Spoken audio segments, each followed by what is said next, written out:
So when he came in, he said, Ms. Hawes, he verified my identity. He said, there's no need for us to do a stress test because it's evident that you've had a heart attack. And being the 80s baby that I am, I said, what you talking about, Willis? What are you talking about, sir? I said, I don't even have time to have a heart attack. Keisha Hawes was age 31 when she had a heart attack. She was a wife and mother who was holding down 5 part-time jobs in the Charleston area to help make ends meet. So I think kind of working around the clock, being stressed, and the added issue of stopping the prescribed medication just kind of led up to that evening. And I just started feeling chest pains. It consisted and it remained for about an hour before I really started to get concerned. She was admitted to the emergency room, and after long delays, she finally was taken to the catheterization lab. They found that I had a 95% blockage in one of my main coronary arteries. At that point, I came to the realization that if I had not stopped and actually gone to the hospital when I did, that it's very possible that I wouldn't be sitting here able to share my story. Doctors placed a stent in Keisha Hawes' artery, but unfortunately there were initial complications. At one point, her blood pressure dropped dramatically. And so I just remember the nurse coming in telling me that, I would require a blood transfusion. And throughout this whole process, fear had never really entered my mind until that moment. And I'm not like one of those people who does not believe in blood transfusions, but it was just overwhelming.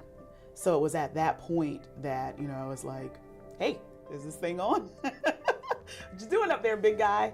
And I just went to God and I said, I'm afraid and my faith is wavering. However, I do know that your word reminds me that all I need is the faith the size of a mustard seed. So here it is. This is what I have right now. And it's like you said, whoever wins is probably going to be.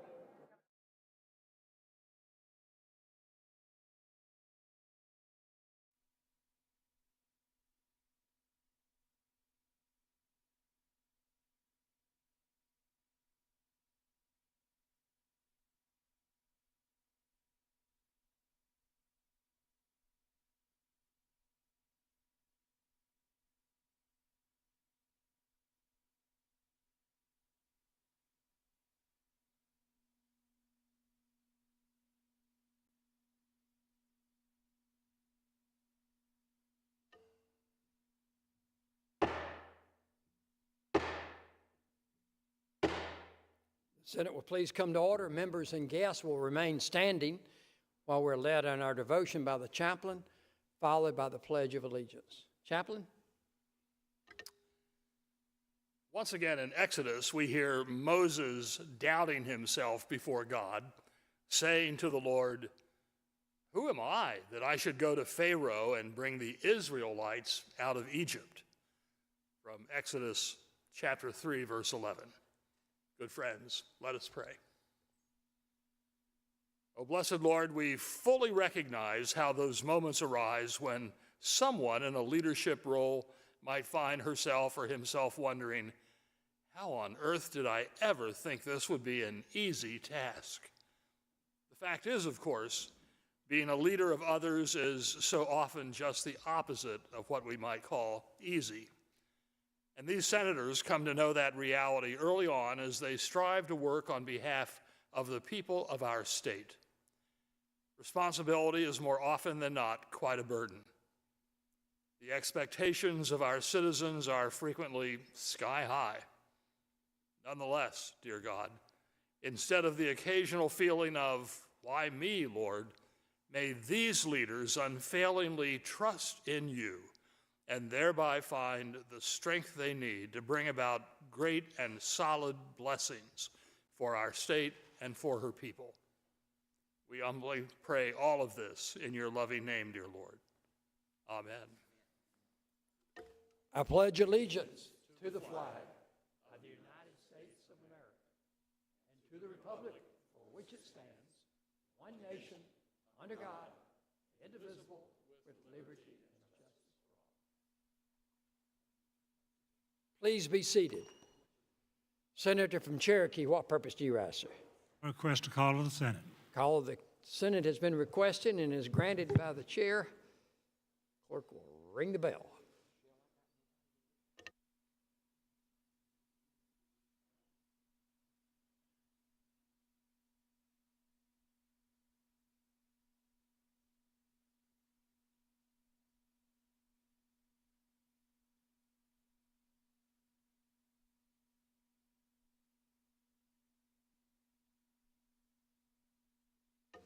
The reading clerk will call the roll of the Senate. Record your presence, please. Mr. Adams, present. Mr. Alexander, present. Mr. Allen, present. Mr. Bennett. Mr. Bennett is present. Go. Hey, welcome to State House today. I'm Gavin Jackson here in the State House lobby with Maayan Schechter, a little behind the scenes action right there. It is Tuesday, March 17th. Happy St. Patrick's Day. And Maayan, happy Week 10 session. Week 10. Double digits. Double digits. Yeah, you heard it here first.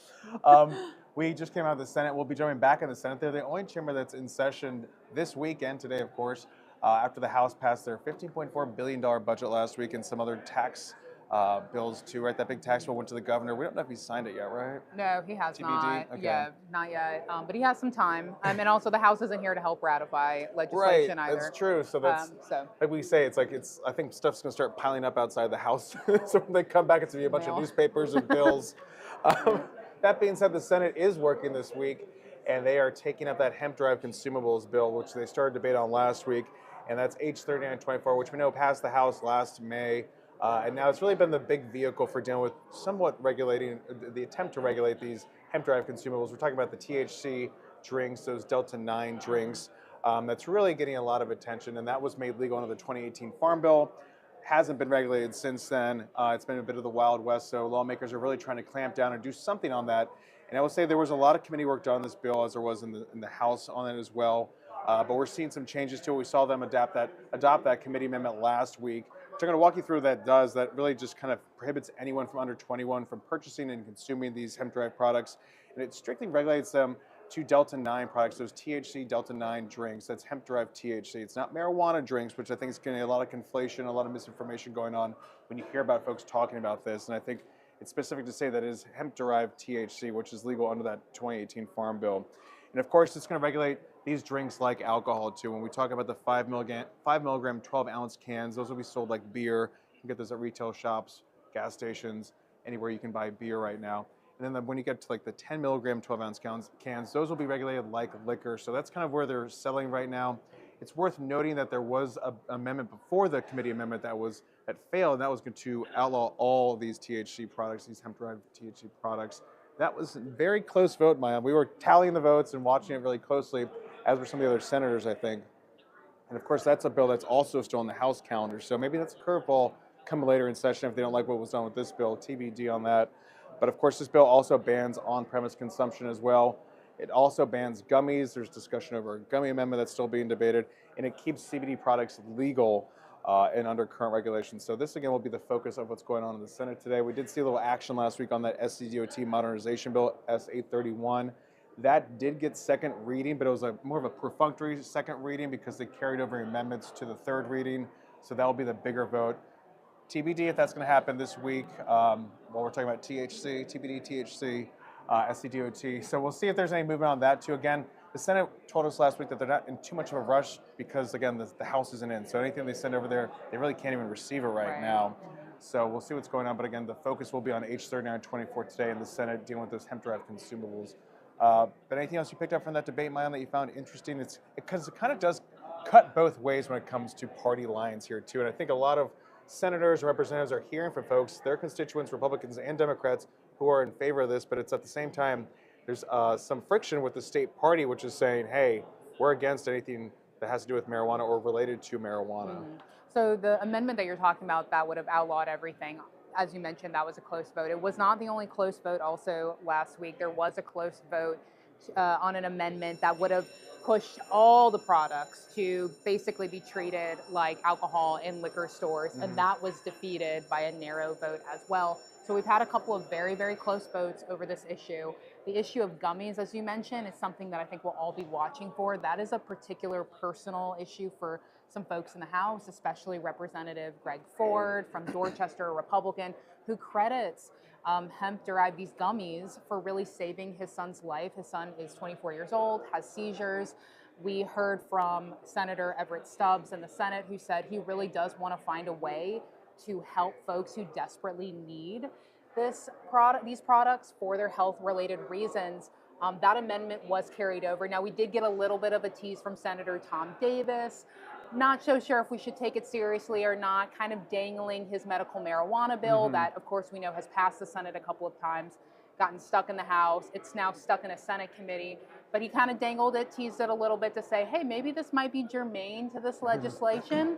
That would obviously open up, as we talked about, a can of gummy worms, Pandora's box, whatever you want to call it. Yeah. So TBD on that one as well. Yeah. But yeah, as you mentioned, that will be the big debate in the Senate this week. And there's actually a press conference going on, I think, downstairs about that medical marijuana as well, dealing with that and how that interplays with this bill too, because there are a lot of similarities there. So really seeing the ins and outs when it comes to hemp-derived consumables, the THC drinks and the gummies. Again, the big debate will be over those. We'll be seeing play on the Senate today. But Maayan, it's also the start of filing week. We had in the gavel discussing a little bit about who's filed already too. That's at the State House Gavel, sectv.org/the gavel. That's our way of keeping you up to date about what's going on here at the State House and a little bit of politics around the state every Tuesday through Friday during session. And we saw some big names file yesterday. I was actually down with Congressman Ralph Norman, who's one of the gubernatorial candidates who's running. Spent the day with him a little bit, saw him file, but you also were with Senator Lindsey Graham. And this again is open for everyone, all the 124 House members, U.S. House, U.S. Senate, for Graham's seat, as well as the constitutional officers statewide, the governor's race, and a bunch of local races too. So it's going to really start changing the dynamics of this place, I feel like. With the filing, we start seeing who might have a primary challenger. Right. I mean, this is really the start, if you will, the official start to the 2026 election campaign season here in South Carolina.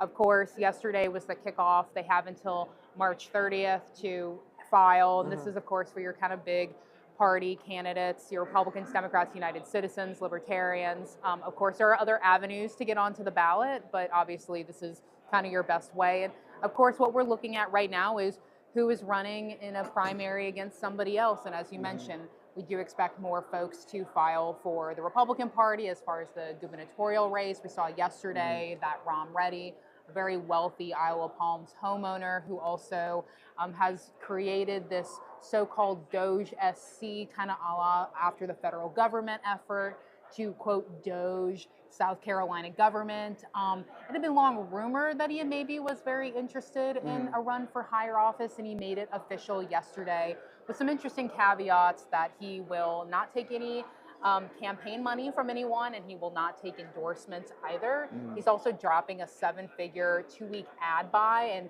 plunking a lot of money of his own into this race. So that adds a very interesting dynamic into what was already a very crowded, contested GOP race for governor. Of course, that doesn't include the Democrats on the other side, and we'll have to see how that race plays out as well. But yes, we saw dozens and dozens of candidates from the governor's race, Congress, to even local races. There are races for solicitor, for county auditor, for county council, for school board. So it's a really important election year for literally every South Carolinian. And like you said, that filing closes March 30th. And if there are challengers, multiple challengers within each party, then there's going to be a primary for that seat that will take place on June 9th. So it's going to be a very intense time. You're going to start seeing a lot more things coming into your mailboxes, your TV screens, YouTube ads, all that. Not on ETV, of course. No. You won't see any of that on our airwaves, of course, because we don't do political advertisements or advertisements at all. But of course, we'll be seeing that play out everywhere else because folks will be getting their message out there. And it's going to be a lot more intense right now. Maybe you've been hearing about it tangentially, but it's going to kick up a lot, especially since we're talking about the governor's race being a big one. Maayan, again, we're going to jump back to the Senate shortly, but we have some meetings after adjournment today, which is looking like around 3 o'clock-ish, because that's when the Senate Finance Committee is meeting, where we know half all the Senate will be. And of course, there's also a meeting dealing with data centers around that time as well. But briefly, if you want to talk about what we're going to see in that Senate Finance Committee meeting, that's a huge agenda. There are a lot of things still trying to get through. Again, week 10, we're staring down the barrel of sine die that second Thursday in May. Right. I mean, there's a bill for just about everything on there.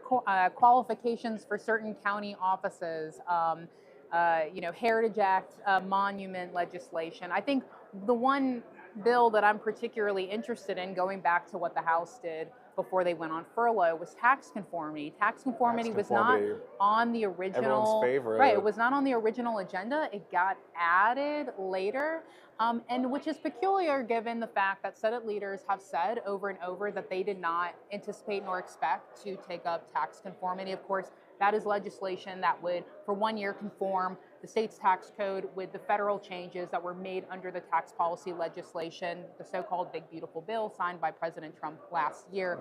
The House passed it, again, after saying that they were probably going to even delay that discussion, but they passed it last week. Now they put some pressure on the Senate, so I'm kind of looking to see what the Senate winds up doing with that bill, because it's not a cheap bill. Yeah, again, like we keep talking about, all these additions that we're seeing being tacked on by the Senate when it comes to homestead, when it comes to income tax reduction. Now we're talking about conformity. Where's the money coming from? TBD. TBD. Well, the Senate now has the budget, so it'll be up to them to kind of figure out where some of this money does come from. Gotcha. Well, that being said, I think that's what we have for you today. We're going to jump back over into the Senate, where they are debating that H3924 bill, that THC hemp-derived consumable bill. Again, week 2 of debate going on there. Here in week 10 at the State House. I'm Gavin Jackson, along with Maayan Schechter in the State House lobby. Have a great Tuesday, and again, happy St. Patrick's Day. I'm informed by the reading clerk that the desk is clear. Are there any requests for local bills?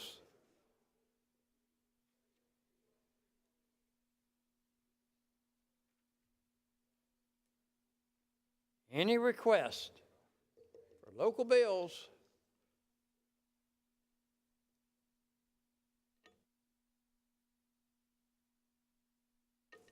Senate will stand at ease.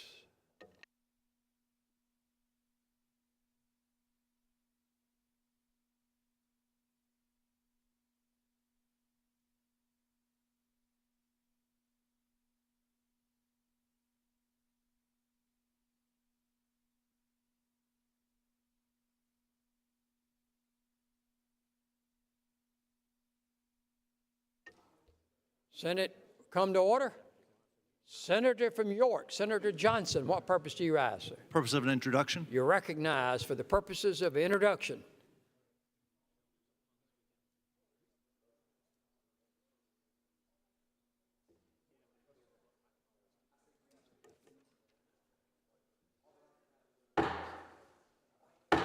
Ask the Senate, I'd like to get some order.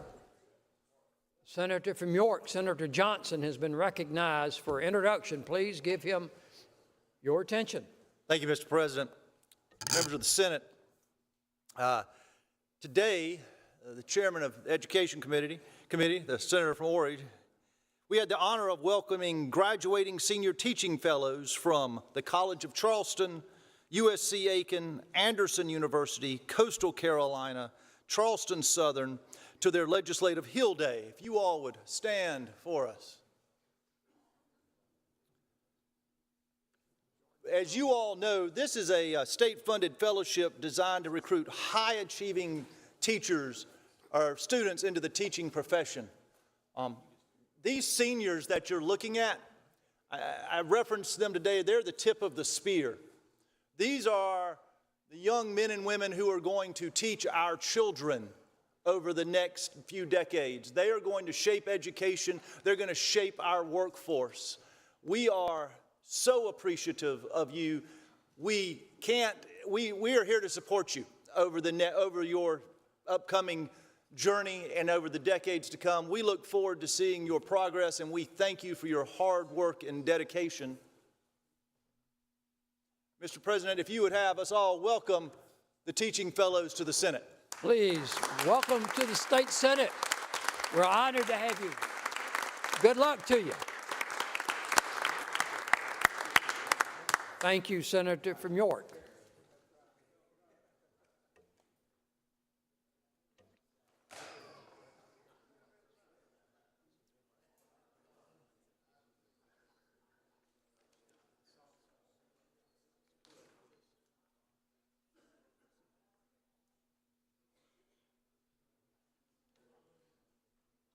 Senate continues to be in order.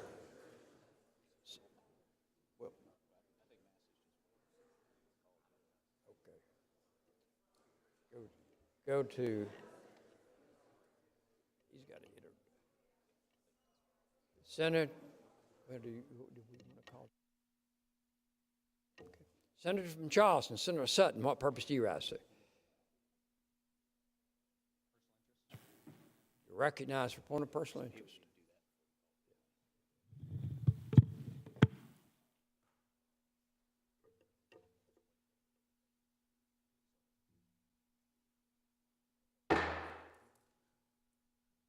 Members, I would ask you to give the senator from Charleston, that's joined by the senator from Sumter, your full attention and ask that members please be at your seats. Take conversations outside. And anybody in the chamber that has served in the military, feel free to join me up here. Want to talk about some service members that we lost this past week, last Thursday, as we were debating in this chamber, lost a 135 crew in Iraq that was supporting operations in Iran, as well as a ROTC instructor who's an active duty member of the military was attacked and unfortunately killed in his classroom training future military officers.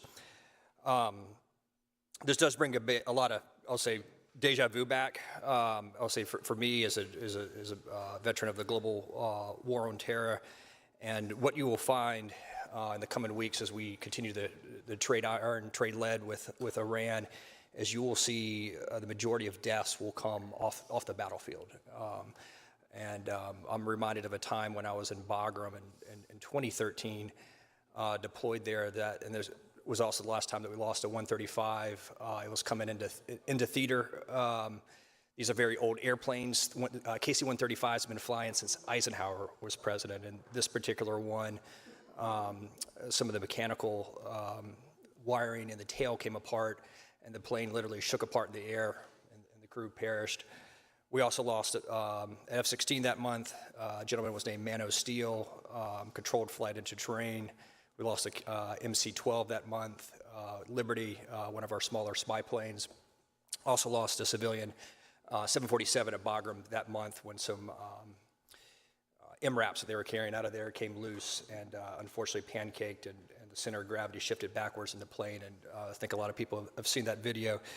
So we were in a time of war again, and we are going to lose, unfortunately, more Americans in this conflict. And I want to talk about this crew and recognize them individually. It was led by Captain Alex Kilner of Auburn, Alabama, and he leaves behind a wife and 3 small children, a 2-year-old son and twins that were 7 months old. Captain Ariana Savino of Covington, Washington, also a pilot serving with the 99th Air Refueling Squadron, and she was recognized as a rising star within the community and a mentor to Latino youth. Tech Sergeant Ashley Pewart of Bardstown, Kentucky, a boom operator, also the Assistant Flight Chief Operations for the KC-135 Boom Instructor School. She is survived by her husband, a 3-year-old daughter, and a stepson. Captain Seth Cavall of Morristown, Indiana, a pilot, aircraft commander with the 121st Air Refueling Wing, reported that he was a husband and leaves behind a son as well. Curtis Angst of Williamton, Ohio, also a pilot, KC-135, 121st Air Refueling Wing, and also the 166th Air Refueling Squadron. Remembered for his kindness, service, and love of flying. And lastly, Tech Sergeant Tyler Simmons of Columbus, Ohio, a boom operator, 121st Air Refueling Wing, and was known to have a $1 million child, and he was his parents' only child. Now, in these coming weeks, months, we don't know what's going to happen, and I will say that it is appropriate to question mission, why we are at war, the strategy, but we must remember the most important is the honor of the people that serve. None of us, when Senator Lieber, Senator Zell, myself, when we signed up, we don't choose the wars that we fight. We sign up because we're patriotic Americans, and we do the duty that we are asked, even if we don't fully agree with it. And that is important to remember in these coming months, hopefully not years, that when we have these debates, that we don't point the finger at the military. That is the wrong thing to do. We need to honor folks that have raised their hand and put their butt on the line in the service of this nation. So with that being said, I'm going to turn it over to Senator Goldfinch, who's going to talk about the ROTC instructor that we lost. Senator from Georgetown is recognized. Thank you, Mr. President, and thank you, Senators, for joining me today. Many of you heard about the terrorist attack recently at Old Dominion. Lieutenant Colonel Brandon Shaw was shot and killed. He was killed March 12th, 2026. He enlisted in the Army in 2003, attended Old Dominion, received his commission in 2007, and eventually went on to fly Apaches, supporting Operation Iraqi Freedom and Enduring Freedom and Atlantic Resolve. He logged more than 1,200 flight hours, 600 combat flight hours, before he went on to teach ROTC at his alma mater, which is where he was killed March 12th, 2026. He leaves behind a spouse and a young child, and I think it's totally appropriate for us to keep him, but also his family, his children, and his cadets, who he loved and was dedicated to so much, in our thoughts and our prayers. We should also remember the cadets that so bravely served that day and killed the terrorist, by the way, with a knife. Killed the terrorist with a knife in the classroom. So please join me in thinking of these folks, remembering these folks, and praying for these folks. Mr. President, maybe it's appropriate to ask for a moment of silence. All members, please stand as we have a moment of silence for these and others that have lost their lives and their families in this conflict.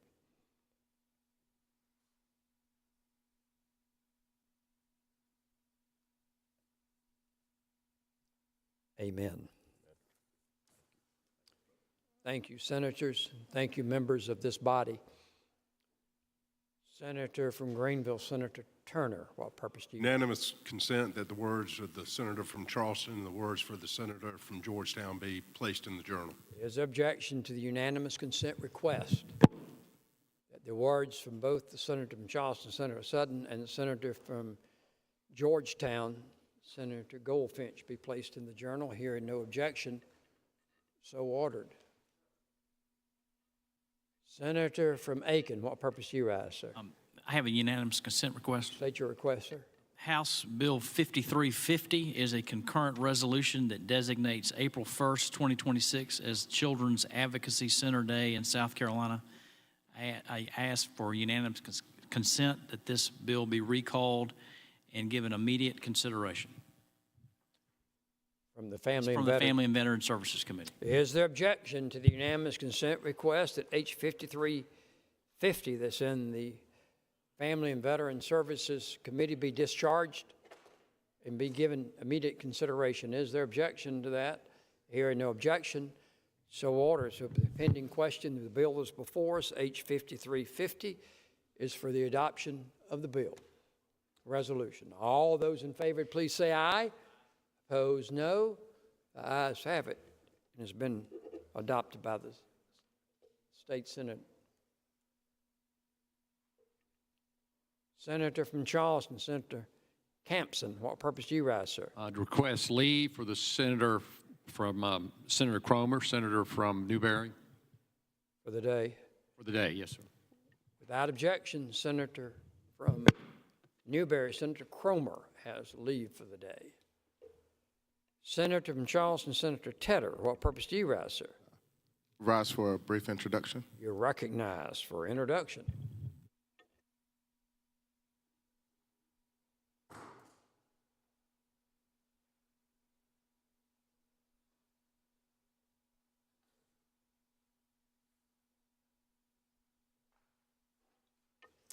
Senator from Charleston, Senator Tedder is recognized for introduction.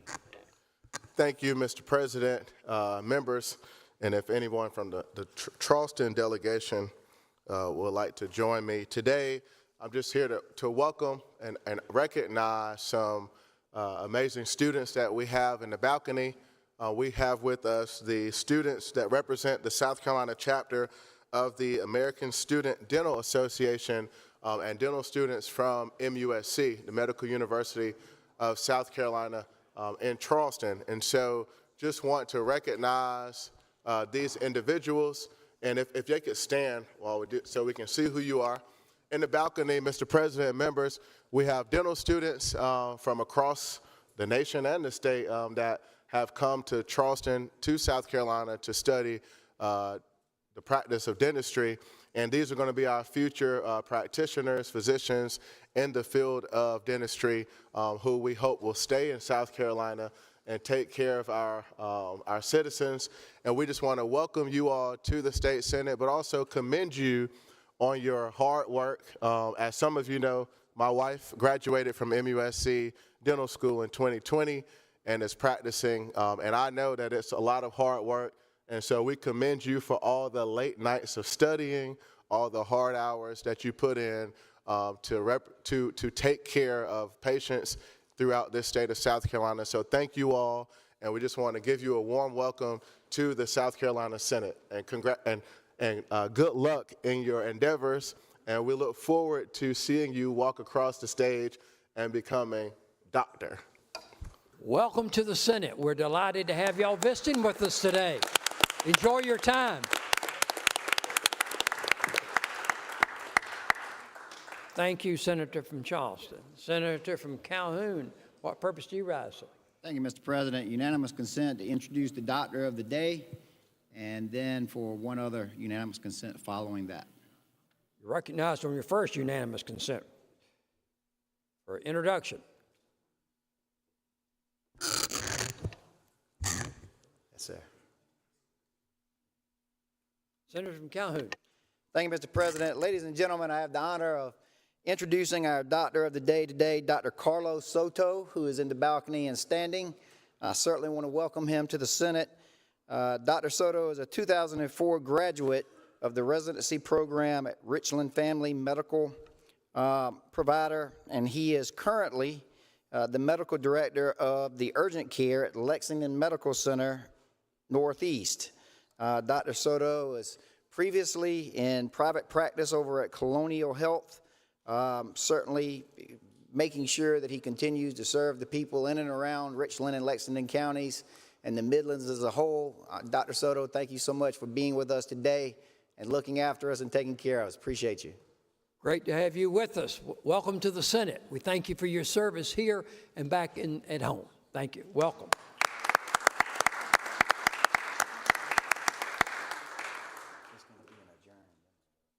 Okay. Senator from Calhoun. Thank you, Mr. President. Ladies and gentlemen, I also wanted to come and let you know about a friend of all of us, Ms. Kara Barak, who many of you probably know, former staffer over at Ways and Means, currently working over at the Investment Commission. Bring you the sad news that her father, Mr. Joseph Corbett, affectionately known as Joe, from Nices, South Carolina, passed away over the weekend. And so I just thought it appropriate that I come and let you know about that, let you know about a really awesome man.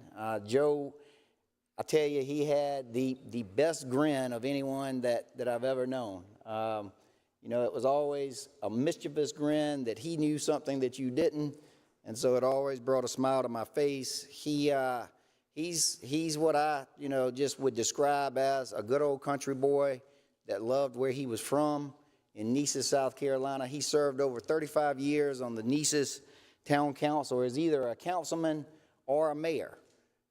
Heavily involved in the fire services in Orangeburg County. He was a major part of overseeing the transition from volunteer fire departments that were under the contract system to a county-wide system. Senator Gambrell, you know how that can be not always easy. And so he stepped up to the plate to make sure that was a seamless transition and ultimately brought new and additional equipment to Nices, got a brand new town hall and fire department.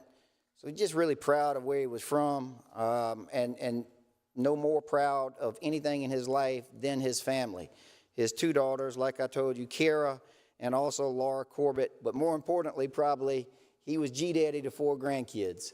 And so I just wanted to come and bring the sad news, but also just a little celebration of a good man's life. And Mr. President, I would ask unanimous consent that on the next available day, we adjourn in the memory of Mr. Joe Corbett. Is there objection to the unanimous consent request on the next available day? We adjourn in his memory. Hearing no objection, so ordered. Senator from Anderson, Senator Gamble, what purpose do you rise, sir? Mr. President, rise for the purpose of an introduction. You're recognized for the purposes of introduction.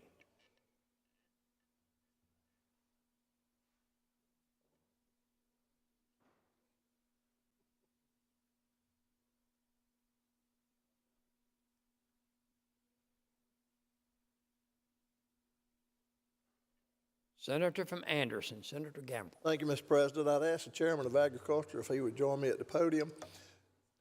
Today's a big day in South Carolina. We've been honoring our Farmers of the Week, and today we're proud to welcome South Carolina Farm Bureau Youth Ambassador Daniel Guest. Daniel, stand up. Daniel's from Anderson County. More importantly, he's from the big city of Honey Path. And he's a sophomore at Clemson University, majoring in agriculture education. He was instilled the importance of land conservation from his family. I can truthfully say I did go to school with his parents, and his grandmother taught me. So there's a connection there. Farm Bureau's Youth Ambassador Program cultivates young leaders who are passionate about agriculture and opportunities in the industry. Daniel is an exceptional example of the future of agriculture in South Carolina, and we're proud to have him be here today as the South Carolina Farmer of the Week. Congratulations, Daniel. Welcome to the Senate. We're delighted to have you with us today. Welcome to the Senate. Enjoy your time here. Congratulations. Appreciate it. Thank you, Senator from Anderson.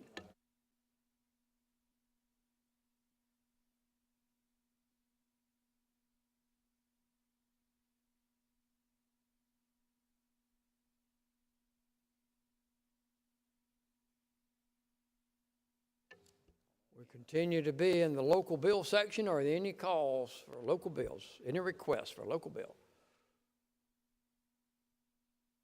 Final call.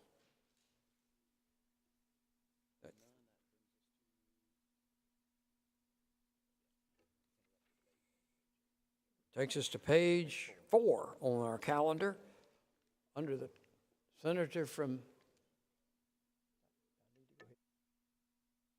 interrupted debate, H 3924.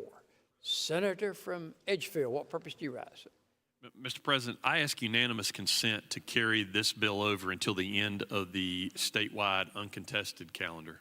Is there objection to unanimous consent request to carry the bill over to the end of the statewide uncontested period?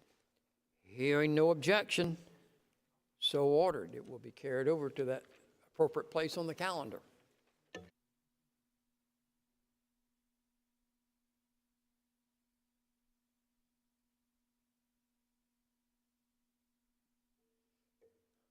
Under that takes us then, second reading statewide uncontested, page 11 on the calendar.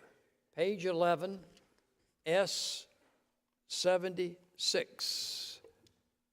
Reading clerk, Senator from Spartanburg, Senator Bright, what purpose do you rise?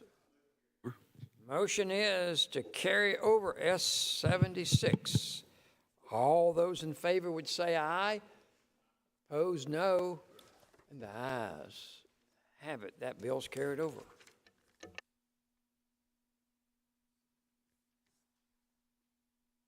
Please turn with me to page 16 in your calendar. Page 16, middle of the page. H 3650. Senator from Greenville, Senator Corbin, what purpose do you rise, sir? Point of inquiry. State your inquiry.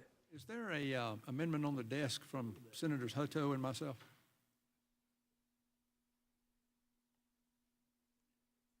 is one, sir. I'm informed that we do have an amendment on the desk. I don't see the senator in the chambers. I move to carry over. Motion is to carry over H 3650 by the senator from Greenville, Senator Corbin. All those in favor would say aye. Opposed, no. The bill's carried over. Bottom of page 18. Please turn to 18. Bottom of the page. H 3974. Senator from Spartanburg, Senator Bright. What purpose do you ask, sir? Move to carry over. Motion is to carry over H 3974. All those in favor would please say aye. Opposed, no. The ayes have it. That bill's carried over.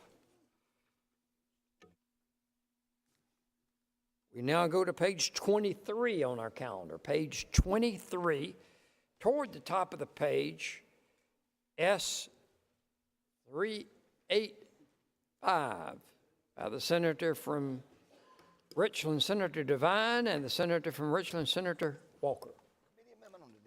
We have a committee amendment on the desk. I'd ask the reading clerk to please publish the committee amendment. The Corrections and Penology Committee proposes the following amendment. Amends the bill, strikes all after the enacting words, and inserts Section 1, this act may be cited as the South Carolina Women's Childbirth Alternatives, Resources, and Education Care, or WCA Senator Act. from Berkeley, Senator Adams, what purpose do you rise, sir?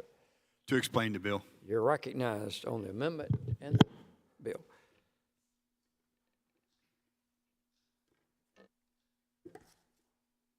Senator from Berkeley, Senator Adams. Thank you, Mr. President. Senate Bill 385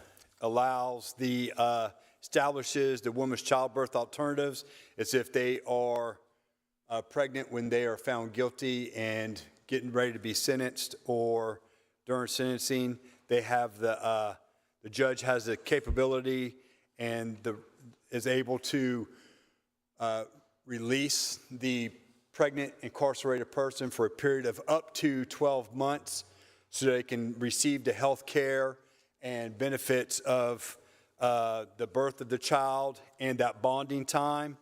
And that is what 385 is for in relation to the report. And the committee report is it's for nonviolent offenses, and it's and it could be earlier as 12 as not earlier than 12 weeks, but no longer than 12 months for postpartum, unless good cause is shown by the defendant, or they can decline as well.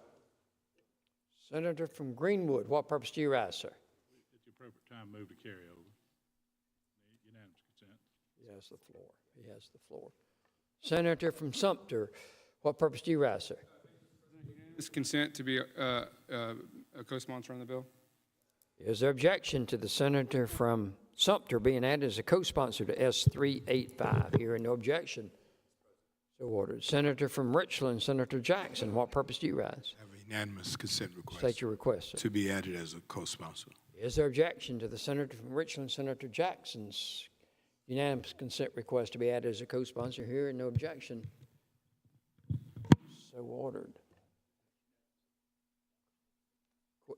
Senator from Richland, Senator Devine, what purpose do you rise? See if the senator from Greenwood would hold his motion for a second to let me speak to the bill.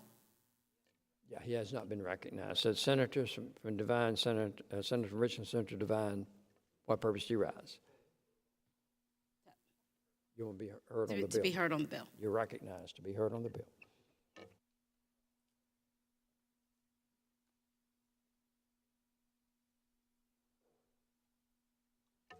Senator from Richland, Senator Devine. Thank you, Mr. President and colleagues. Just briefly, the senator, the chair of our committee adequately described this bill, but just wanted to make a couple points. The South Carolina CARE Act, what this would do is it is a rebuttable presumption to allow judges to have the discretion for alternatives to pregnant defendant, nonviolent pregnant defendants who might be facing incarceration, to allow them the opportunity to be on some kind of supervised release while they are getting prenatal care, have their child, and then have some opportunities to bond with their child. Just a couple reasons for this bill. This bill would allow, again, a person who is pregnant not to be incarcerated and help have healthier outcomes for the children. Statistics show that incarceration during pregnancy increases the risk of premature birth, low birth weight babies, and maternal complications. South Carolina has one of the highest rates of maternal morbidity rates, and so this would allow us an opportunity to have nonviolent offenders an opportunity to have a healthy pregnancy, healthy birth for our children, and a good start for our child. Senator, the Yes, bill sir. is now contested. Thank you. Thank you. We continue to be on page 23, S 504, and the senator from Lancaster and others. The reading clerk will please read. This is a bill which amends the code relating to the distribution of controlled substances within proximity of schools, so it includes child care facilities and day programs and provide related definitions. Senator from Berkeley, Senator Adams, what purpose do you rise, sir? To explain the bill. You're recognized on S 504, bottom page 23. Thank you, Mr. President. So what this bill does currently in the state statute, it is against the law and prohibits distribution, sale, purchase, manufacture, possess, or intent to distribute controlled substance within a half-mile of radius of grounds of public, private, elementary, middle, secondary schools, and public playgrounds. This bill, what it does, it extends that, and this would include child care facilities, day programs, where that would stop within a half-mile distribution of these acts. Thank you, sir. Pending question. Second reading of S 504. Roll call is required. It's been ordered. Clerk will ring the bell. Senator from Richland, Senator Jackson, what purpose do you rise? Mr. President, have a unanimous consent request. State your request. Leave from the Senator from Orangeburg, Senator Hutto, Senator from Williamsburg, Senator Sabb, Senator from Kershaw, Senator Graham. Senator Graham. Graham. So is there objection? Unanimous consent request by the senator from Richland that Senator Hutto, Senator Sabb, and Senator Graham would have leave. Hearing no objection, so ordered. Senator from Richland, Senator Devine, what purpose do you rise? Unanimous consent request. State your request. Leave for the senator from Colleton, Senator Matthews. Without objection, Senator from Colleton, Senator Matthews has a leave for the day. The reading clerk will call the roll of the Senate. Second reading on S 504. Mr. Adams. Aye. Mr. Alexander. Aye. Mr. Allen. Aye. Mr. Bennett. Aye. Mr. Blackman. Aye. Mr. Bright. Aye. Mr. Campson. Aye. Mr. Cash. Aye. Mr. Chaplin. Aye. Mr. Clymer. Aye. Mr. Corbin. Aye. Mr. Cromer has leave. Mr. Davis votes aye. Mrs. Devine. Aye. Mr. Elliott. Aye. Mr. Fernandez has leave. Mr. Gambrill. Aye. Mr. Garrett. Aye. Mr. Goldfinch. Aye. Mr. Graham has leave. Mr. Grooms. Aye. Mr. Hembry. Aye. Mr. Hutto has leave. Mr. Jackson. Aye. Mr. Johnson. Aye. Mr. Kennedy. Aye. Mr. Kimbrell. Aye. Mr. Lieber. Aye. Mr. Martin. Aye. Mr. Massey. Aye. Mrs. Matthews has leave. Mr. Ott. Aye. Mr. Peeler. Aye. Mr. Rankin. Mr. Rankin not voting. Mr. Rickenbaugh. Aye. Mr. Rice. Aye. Mr. Sabb has leave. Mr. Stubbs. Aye. Mr. Sutton votes aye. Mr. Tedder. Aye. Mr. Turner. Aye. Mr. Verdon. Aye. Mr. Walker. Mr. Walker not voting. Mr. Williams votes aye. Mr. Young votes aye. Mr. Zell, aye. Have all senators recorded your vote? Have all senators voted?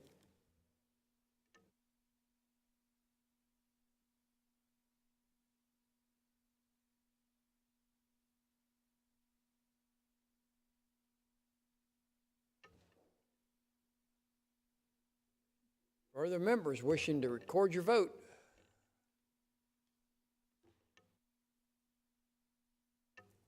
Senator from Richland, Senator Devine, what purpose do you rise? Unanimous consent request. State your request. Leave for the senator from Richland, Senator Walker. Is there objection? Unanimous consent that Senator Walker have leave.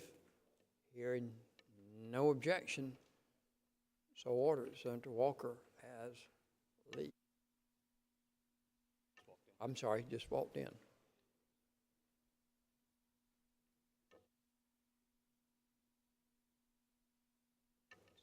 Senator Rankin votes aye.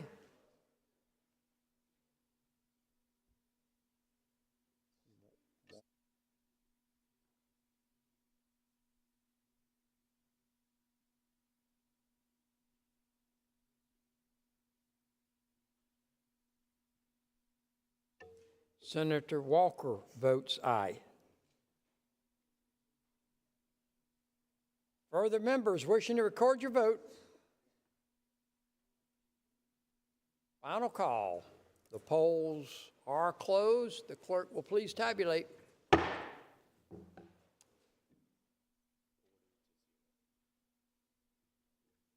a vote of 40-0, S504 receives a second reading. That takes us to page 24, top of the page. S711 by the senator from York, Senator Johnson. Senator from Spartanburg, Senator Martin. What purpose do you rise, sir? For an explanation, please. Request explanation. Got a committee amendment that needs to be published. Reading clerk will publish the committee amendment. The Education Committee proposes the following amendment. Amends the bill, Section 1, strike Section 596360 and inserts. Senator from York, Senator Johnson. What purpose do you rise? Parliamentary inquiry. State your inquiry. Mr. President, I believe there is a committee amendment and then a first amendment on the desk. There is a subsequent amendment after the committee amendment. I'm informed that there's an additional amendment. Yes, sir. I would ask unanimous consent to withdraw the committee amendment and go to Amendment 1. Senator from Spartanburg, Senator Martin. What purpose do you rise, sir? Can we get an explanation first? That's what I'd requested initially. Okay. Of the bill. Senator Johnson is recognized for explanation.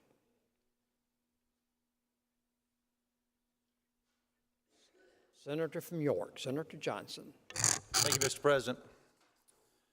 This bill will expand the authority of school crossing guards to allow third-party individuals, companies hired by school districts, to direct and control traffic on public school roads related to student drop-off and pickup. Currently, throughout the state, we are having to utilize police officers for that role, and police officers do not have an interest in doing that role between the hours of 7 and 7:45 and 2 and 2:45 in the afternoon. They're out doing other things, and this would simply allow school districts to be able to go hire these private companies to help direct traffic in and out of schools. The committee amendment, during committee, there was talk of changing. We adopted a committee amendment after talking with Senator Grooms and Senator Rice. We've worked out a new amendment, and if possible, I'd like to withdraw, unanimous consent to withdraw the committee amendment and go to amendment number 1. Unanimous consent. Senator from Greenville, Senator Corbin. What purpose do you rise, sir? Senator, would you, Senator, hold that motion and yield for a question? I will. Senator Thanks, withholds Senator. that motion. I think I understand what you're trying to do, but just had a quick question. So these companies that they would hire, are there some in South Carolina already? There were, and then the Attorney General issued an opinion saying that they could not perform that task. So most of those companies have withdrawn and will no longer direct traffic outside of school in South Carolina. What was the reason the Attorney General ruled that way?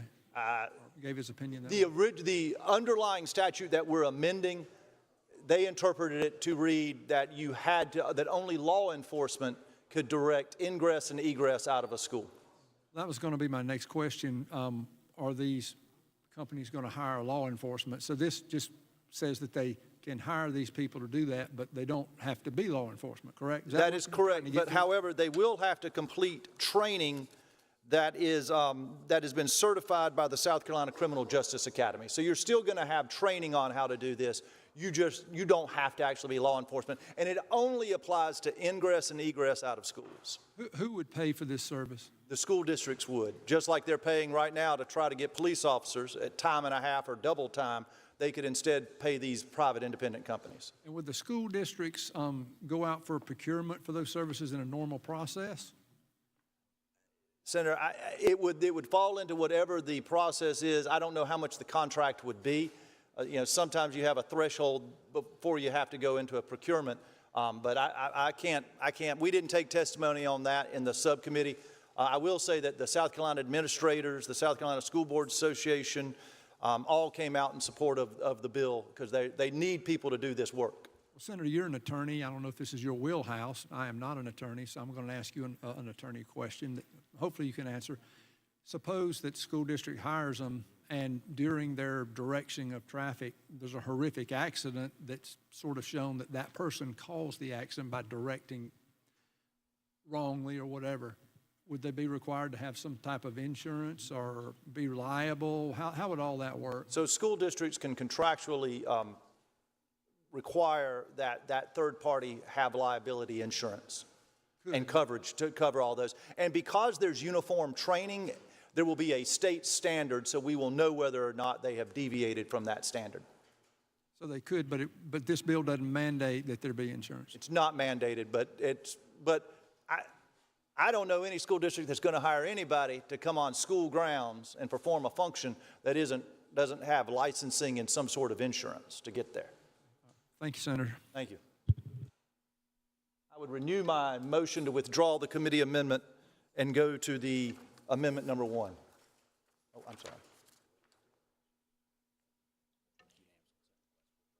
Unanimous consent request. Unanimous consent request. Withdraw the committee amendment. Yes, sir. Is there objection to that unanimous consent request? Hearing no objection, so ordered. Senator from Sumter, what purpose? Thank you, Mr. President. Unanimous consent request. State your request. To be added as a co-sponsor of the bill. Without objection, the senator from Sumter, Senator Zale, is added as a co-sponsor to S711. Read the committee amendment. Reading clerk will publish the next amendment. Next amendment is before us. Next amendment is amendment number 1 by Senator Johnson, amends the bill section 1, strike section 596360, and inserts. Senator from Spartanburg, Senator Martin, what purpose do you rise, sir? See if the senator from York would yield for a question. Senator yield for a question? I will. Senator yields for a question. Thank you, Senator. I'm looking here, and this bill's about school crossing guards. And I'm going to go to my question earlier, but you said a second ago that the school district wouldn't have people on school grounds. It's my understanding they're going to be in the roadway. So they're going to be on school grounds or in the roadway?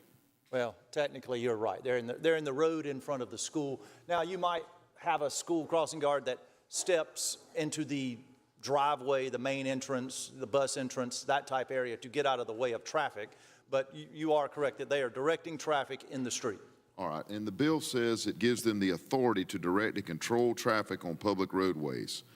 And it also mentions that the Criminal Justice Academy can train officers on how to give these crossing guards instructions.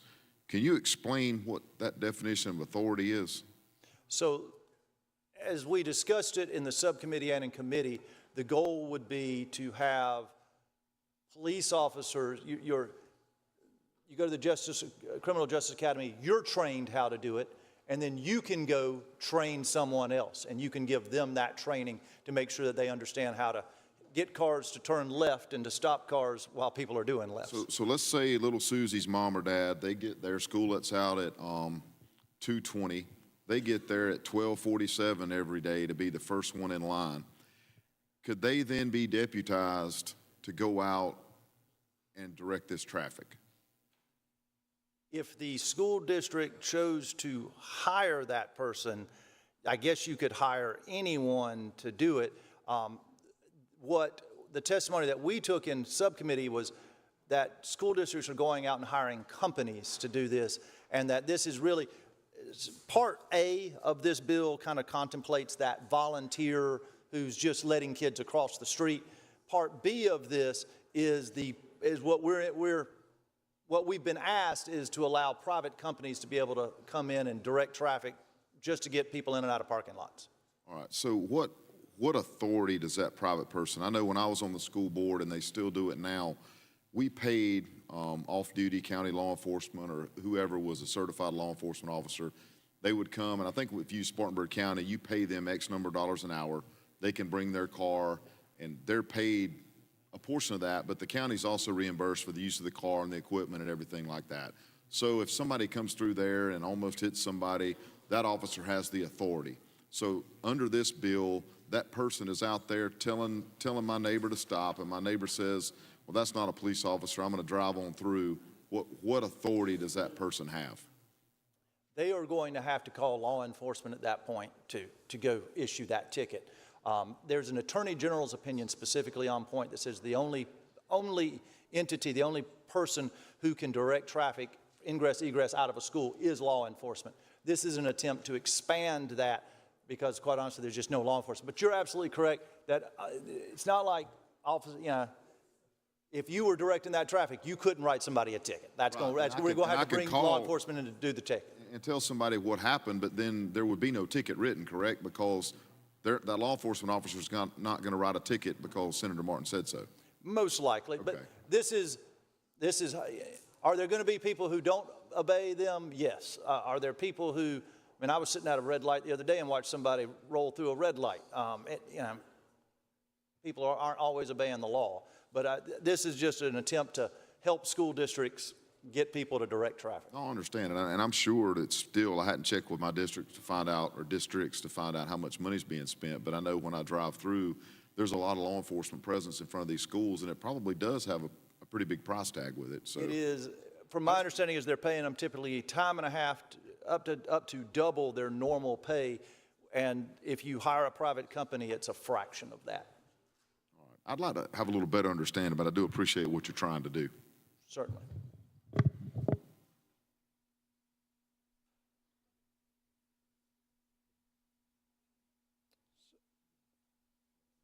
Pending question is the adoption of the amendment.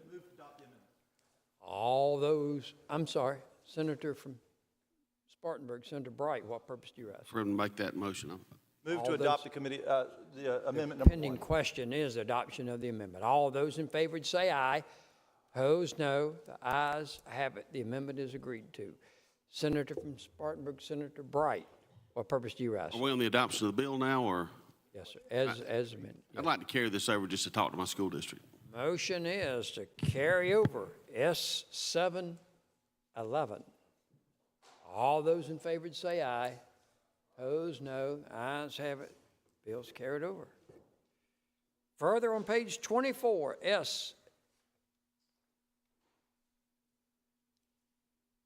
S808. We have a committee amendment. Reading clerk will publish the committee amendment. The Judiciary Committee proposes the following amendment. Amends the bill, Section 1, strike Section 16, 710, subsection C, items 4, 5, and 6, and inserts. Senator from Horry, Senator Rankin, what purpose do you ask, sir? Mr. President, explain the bill. You're recognized on the amendment and the bill. Thank you, Mr. President. This is the interference with workers providing critical services during a state of emergency. We are amending current law to add that someone who willfully interferes with a worker restoring critical services would be subject to a misdemeanor, and anyone who harasses or threatens one of these folks engaged in either electrical, gas service, water, sewer, road, highway, telephone or cell or satellite internet service would be subject to this. And further, we add that if there was a destruction or destroying, damaging, or tampering with an electrical system, that would be classified as a felony punishable in the discretion of the court. There is a committee amendment which we strike one of the critical services which is provided for otherwise under the code. So move adoption of the committee amendment. Pending question is adoption of the committee report. All those in favor would say aye. Opposed, no. The ayes have it.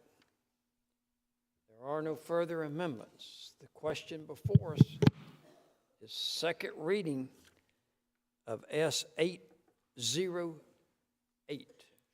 Senator from Charles, Senator Sutton, what purpose do you rise, sir? The senator from Uri would yield for a couple questions. Senator Yields for questions.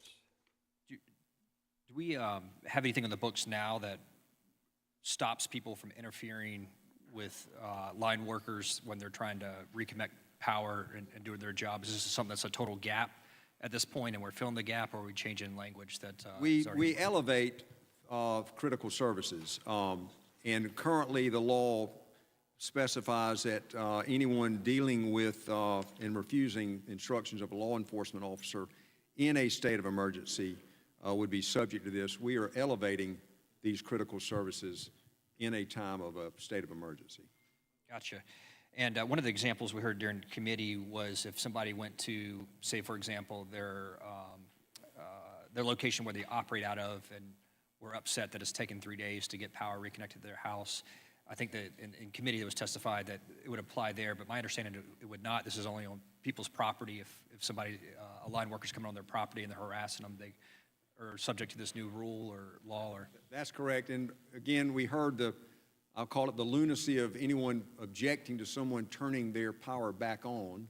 The example given, as you recall, was they're upset that they are turning their neighbors on and not theirs, but their next. And so it did seem kind of a strange stretch, but this would speak to, again, these critical services that these folks feel like they need. Thank you. Question is second reading of S 808. Question is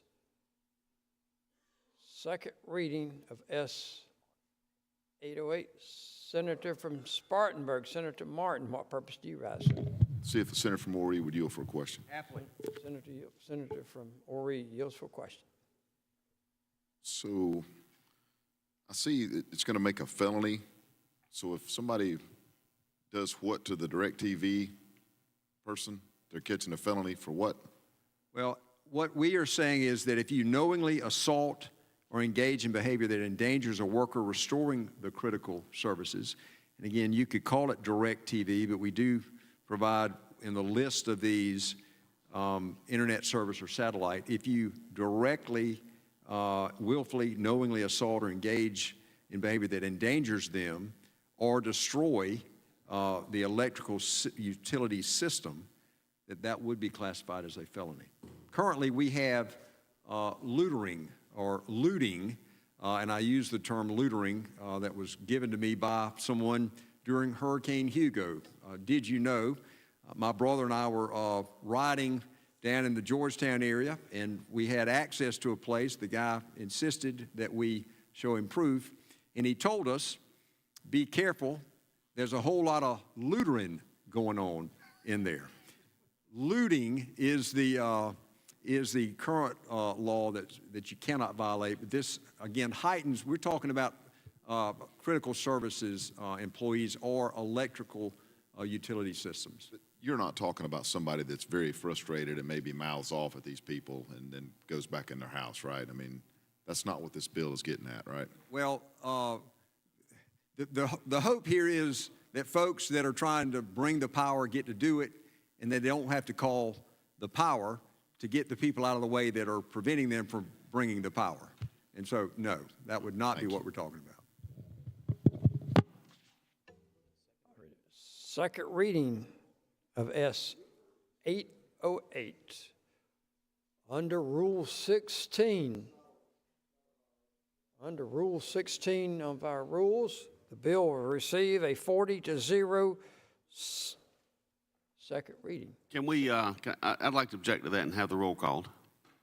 Objection is heard. We'll have a roll call on the bill. Clerk will ring the bell.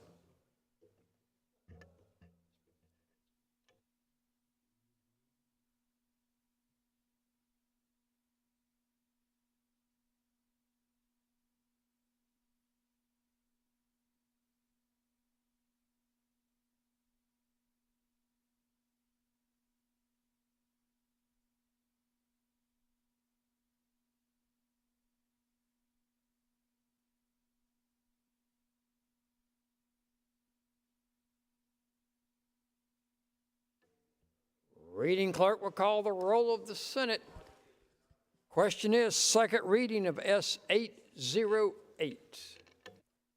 Mr. Adams votes aye. Mr. Alexander. Aye. Mr. Allen. Aye. Mr. Bennett. Aye. Mr. Blackman. Aye. Mr. Bright. Not voting, Mr. Campson. Aye. Mr. Cash. Aye. Mr. Chaplin. Not voting, Mr. Clymer. Not voting, Mr. Corbin. Mr. Corbin. Not voting. Mr. Cromer has leave. Mr. Davis. Aye. Mrs. Devine. Not voting, Mr. Elliott.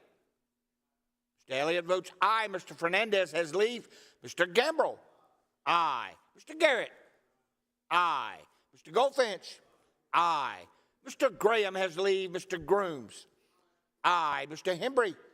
Aye. Mr. Hutto has leave. Mr. Jackson. Aye. Mr. Johnson. Aye. Mr. Kennedy. Not voting, Mr. Kimbrell. Mr. Kimbrell votes aye. Mr. Lieber. Aye. Mr. Martin. Not voting, Mr. Massey. Votes no. Mrs. Matthews has leave. Mr. Ott. Aye. Mr. Peeler. Aye. Mr. Rankin. Aye. Mr. Rickenbaugh. Aye. Mr. Rice. No. Mr. Sabb has leave. Mr. Stubbs. Not voting, Mr. Sutton. Aye. Mr. Tedder. Not voting, Mr. Turner. Aye. Mr. Verdon. Aye. Mr. Walker votes aye. Mr. Williams. Aye. Mr. Young. Aye. Mr. Zell. Aye. Have all senators voted? Senator Bright votes no. Senator Martin votes no. Senator Corbin votes no. Senator Cash votes no. Senator Kennedy votes no. Senator Clymer votes no. Senator Chaplin votes no. Senator Rickenbach votes no. For other members wishing to record your vote, the polls, final call. Polls are closed. The clerk will please tabulate.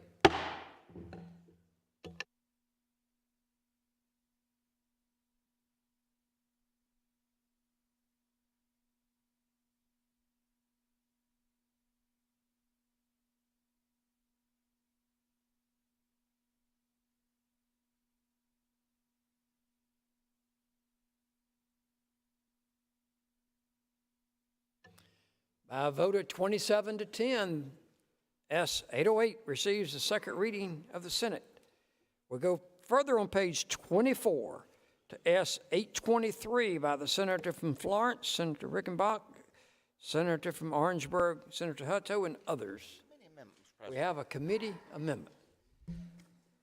Reading clerk will publish. Judiciary Committee proposes the following amendment. Amends the bill section 1, strike section 63(7), 2630, subsection B, and inserts the following. Senator from Greenville, Senator Elliott. What purpose do you rise, sir? Thank you, Mr. President, to explain the committee amendment and the bill. You're recognized on both. Thank you, Mr. President.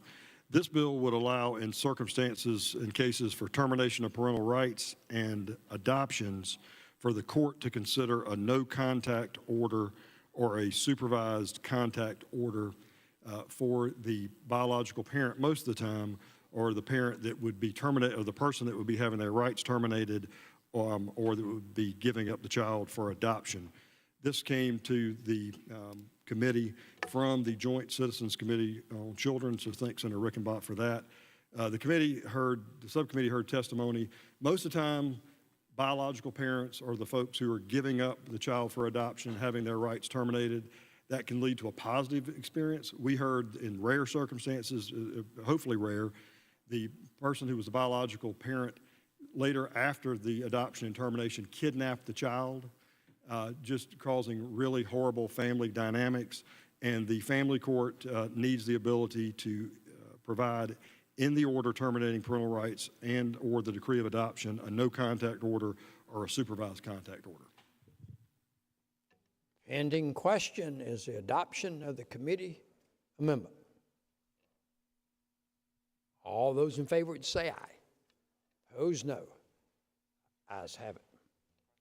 We have no further amendments, so therefore the question is second reading of the bill, bottom of page 24, S 823. Second reading. Senator from Richland, Senator Jackson, what purpose do you ask? Because I like a unanimous consent State your request.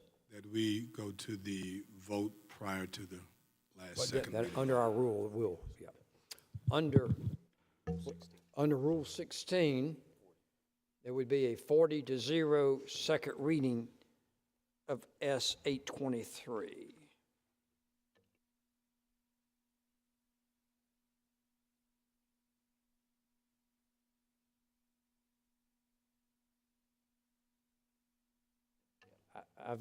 Already had given the bill second reading.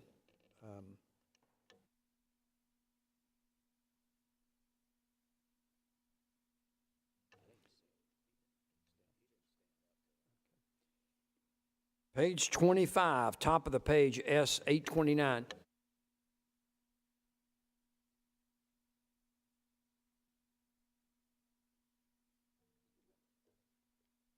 Publish, the reading clerk will publish the committee amendment. The Judiciary Committee proposes the following amendment. Amends the bill in Section 6.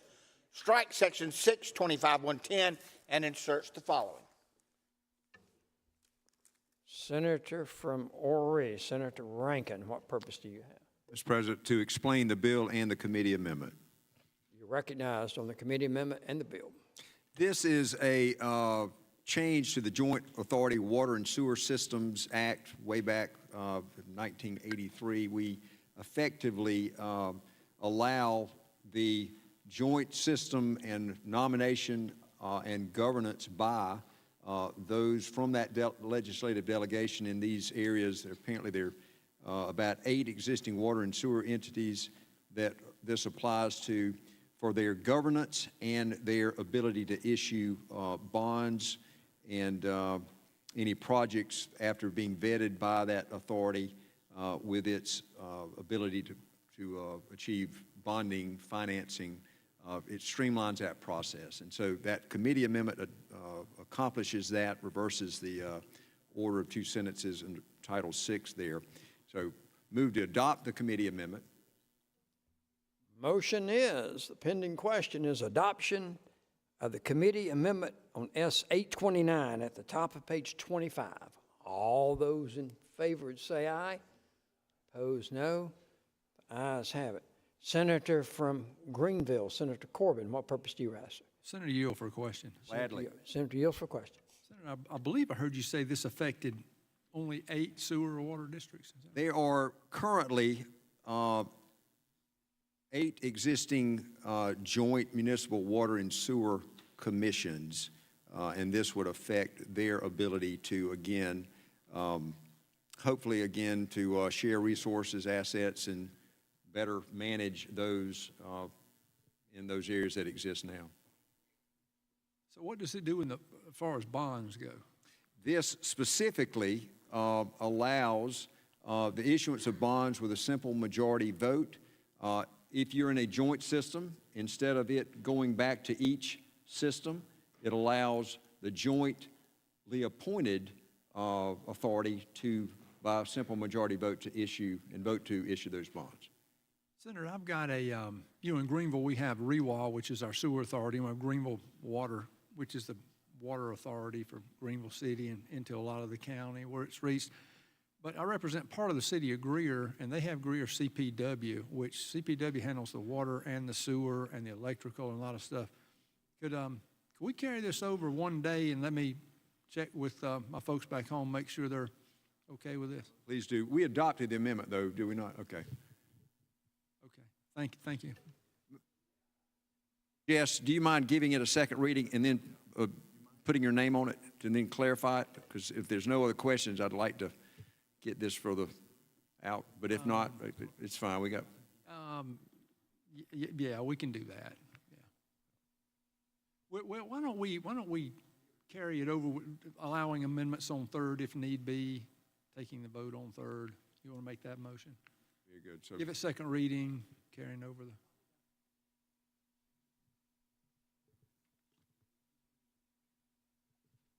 Senator from Greenville, Mr. President, Corbin. I move we give the bill second reading, allowing for amendments on third, waiving the 3/5 rule, and having a roll call on third. Is there objection to the unanimous consent request by the senator from Greenville, Senator Corbin, to give the bill second reading, carrying over roll call, and allowing amendments on third, waiving the 3/5 rule?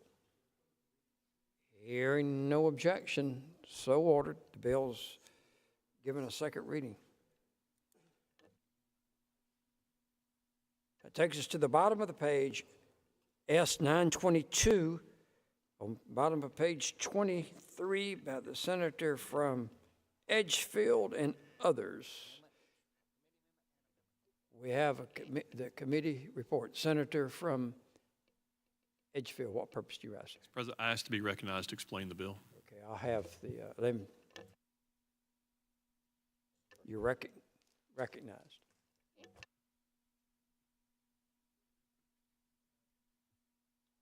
Recognized to explain the bill. Thank you, Mr. President.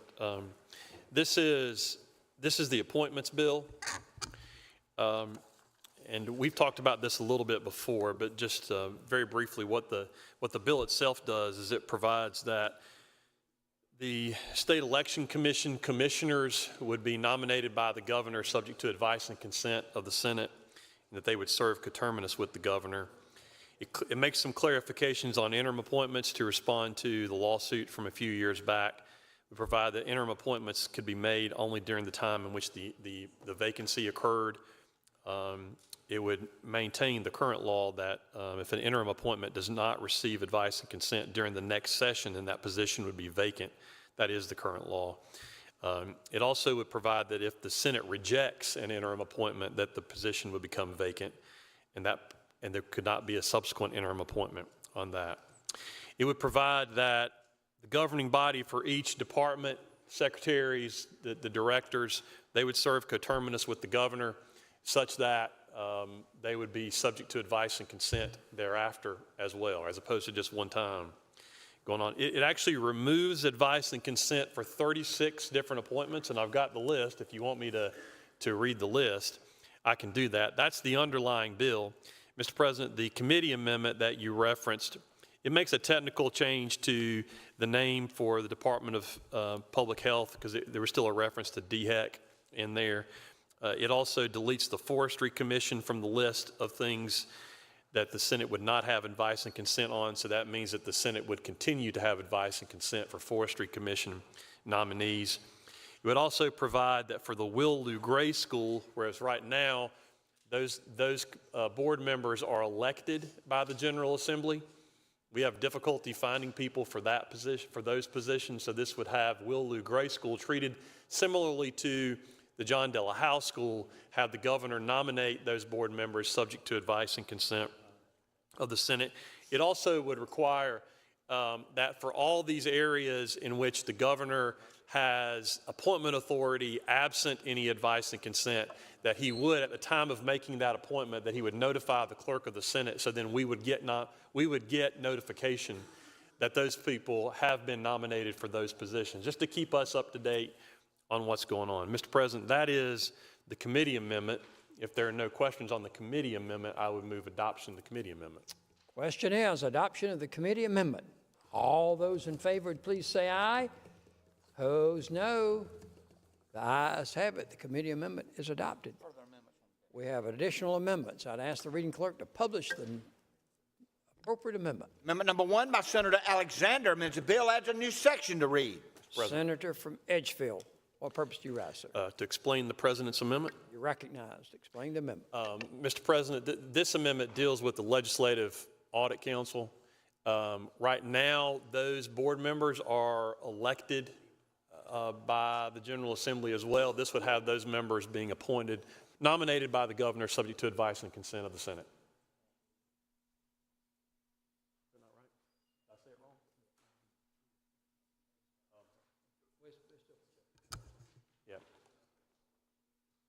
Yeah, it would have those members are currently elected. It would have them, I misspoke on that. It would have them appointed 3 by the President of the Senate, 3 by the Speaker of the House. Because these should not be appointed by the governor. It is the Legislative Audit Council. That's right. So right now they are elected in a joint assembly. They would be appointed 3 by the President, 3 by the Speaker. Yeah. Sorry about that. That's fine. Pending question is the adoption of the amendment. All those in favor would say aye. Opposed, no. Ayes have it. The amendment is agreed to. We have an additional amendment. I'd ask the reading clerk to publish the next amendment. Amendment number 2 is by Senators Massey and Lieber. Amends the bill, adds a new section. Mr. President. Senator from Edgefield, recognized on the amendment. Thank you, Mr. President. Mr. President, this amendment would deem the position of Director of the Department of Public Health vacant as of May 14th, and that the person occupying that position could not be appointed to serve in an acting or an interim capacity going forward. Pending, Senator from Charleston, Senator Lieber, what purpose do you rise, sir? Senator will yield for a question. Senator yield for a question. Senator yields for a question. Yes, sir. Is your opinion that the will of the Senate Medical Affairs Committee was expressed in that vote last year, I believe it was? Well, I think the will of the committee was expressed, and I don't know that I would be going too far out on a limb to say that would be the will of the Senate as well, which I think would be expressed with this amendment. And I think you would probably agree with me that the governor totally ignored the sense of the Senate when we voted. Well, I think we're making a statement if we adopt this amendment, and if the House would go along with this bill, then I think we would make a strong statement as of May 14th. Pending question is adoption of the amendment. All those in favor would please say aye. Aye. Opposed, no. The ayes have it. The amendment is agreed to by the Senate. There are no further amendments, so the question is second reading of S 922 at the bottom of page 25. Second reading. Under Rule 16, the bill will receive a second reading by a vote of 40-0 of the Senate.